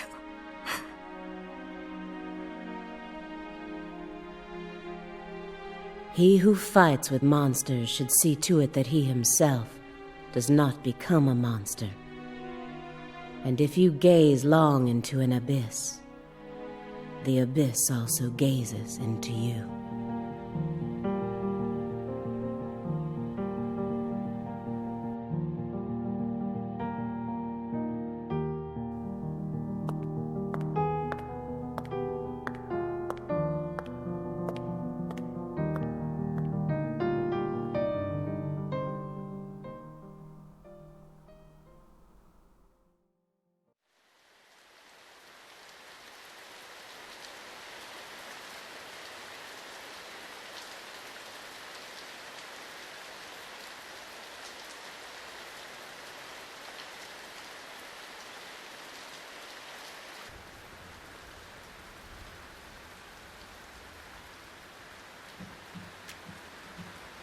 Much blood was shed, and many precious lives were lost. Avery Smith was indicted on 11 charges, including kidnapping Patricia Clarkson, illegally disposing of Lise Clarkson's corpse, and distributing the illegal substance known as Sang Rouge. He's currently serving a term of 381 years at a state prison in Angola, Louisiana. His first possible scheduled review for parole could happen in 127 years at the earliest. Aaliyah Davis's assistance in solving the case was officially acknowledged, and she was transferred to the DC HQ. Thanks to Boston Chief Robert Abraham's support, she was officially allowed to join the Sang Rouge Investigative Task Force. Later, it was reported that her younger brother began to show small signs of recovery from his addiction. Simon Jones was finally freed from his mission to monitor a certain ex-agent and returned to the Boston branch. He was given a brand new computer and put back on data analysis, but never worked another big case. Instead, he spends most of his time at the office doing Sudoku. And so, after 14 long years, the curtain on this gruesome case was finally closed. Lucare still suffers from the aftermath of the plan set into motion by Professor R, a.k.a. Helena Doman. She was clearly smart enough to restore the Clarksons' empire on her own, yet she never tried to. The true reason behind her tragic downfall remains shrouded in mystery.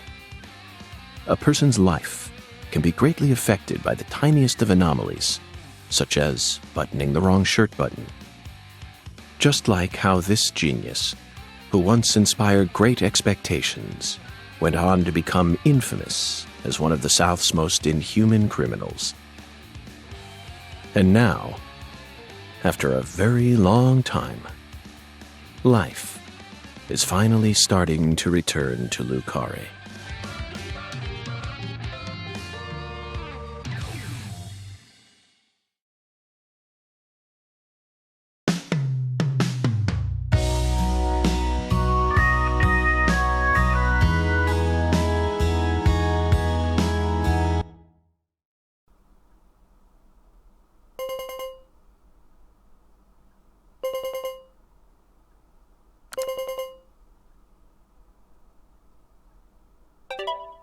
I stole this from Professor R's lab. I figured you would.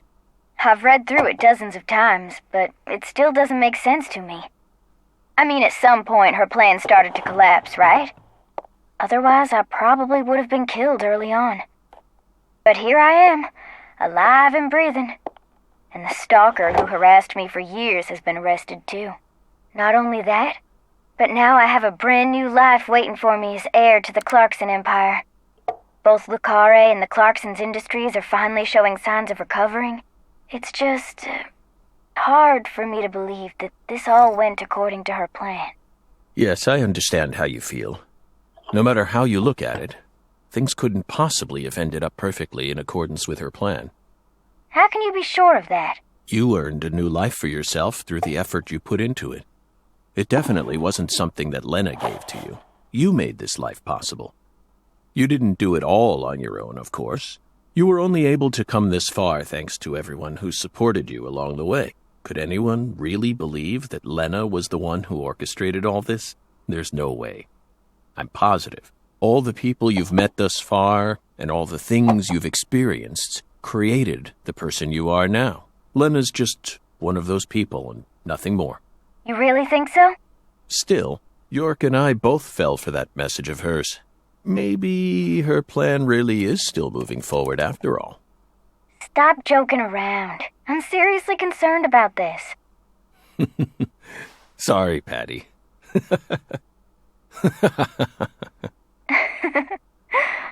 What am I going to do with you, Zach? By the way, did you change your hair color back in order to signify some important decision you made? Yeah, I guess I did. After losing everything, I finally found my true self. So I've decided to accept everything that comes to me from this point on. I think that color looks great on you. Really? Thanks, Zach. I'll never give up. I'm determined to overcome my cursed blood, whatever it takes. And you will. That's why York chose you to be his assistant, you know. He always knew you had it in you. Wow, he really thought that highly of me? Suddenly I feel really motivated now. This is crazy. I don't even know what I should get started with first. Now that's the Patricia Clarkson I know. Oh, I got it. I want to go and get one of Alexis's chocolate sundaes. Not a bad idea. They are to die for. Yeah, they're like the deadly premonition of ice cream.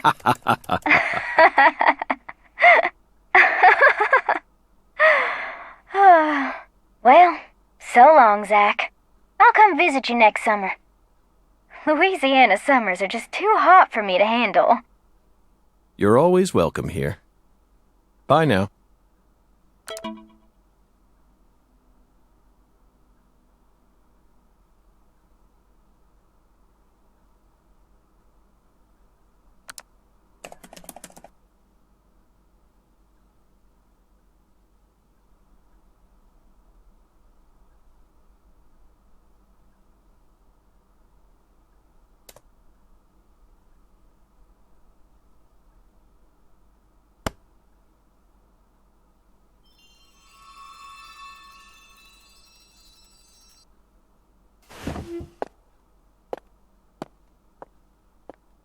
Feels like today is going to be another wonderful day. Now, time for some coffee.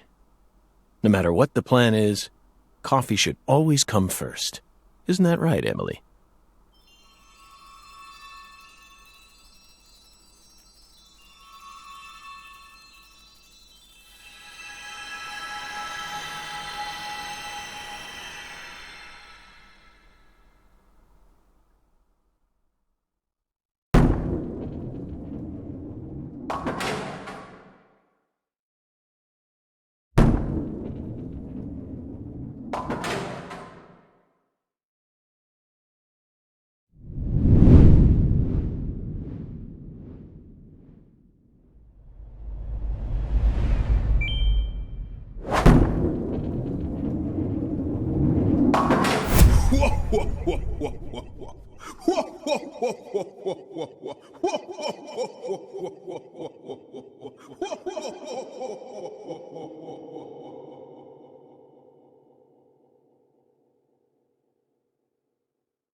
You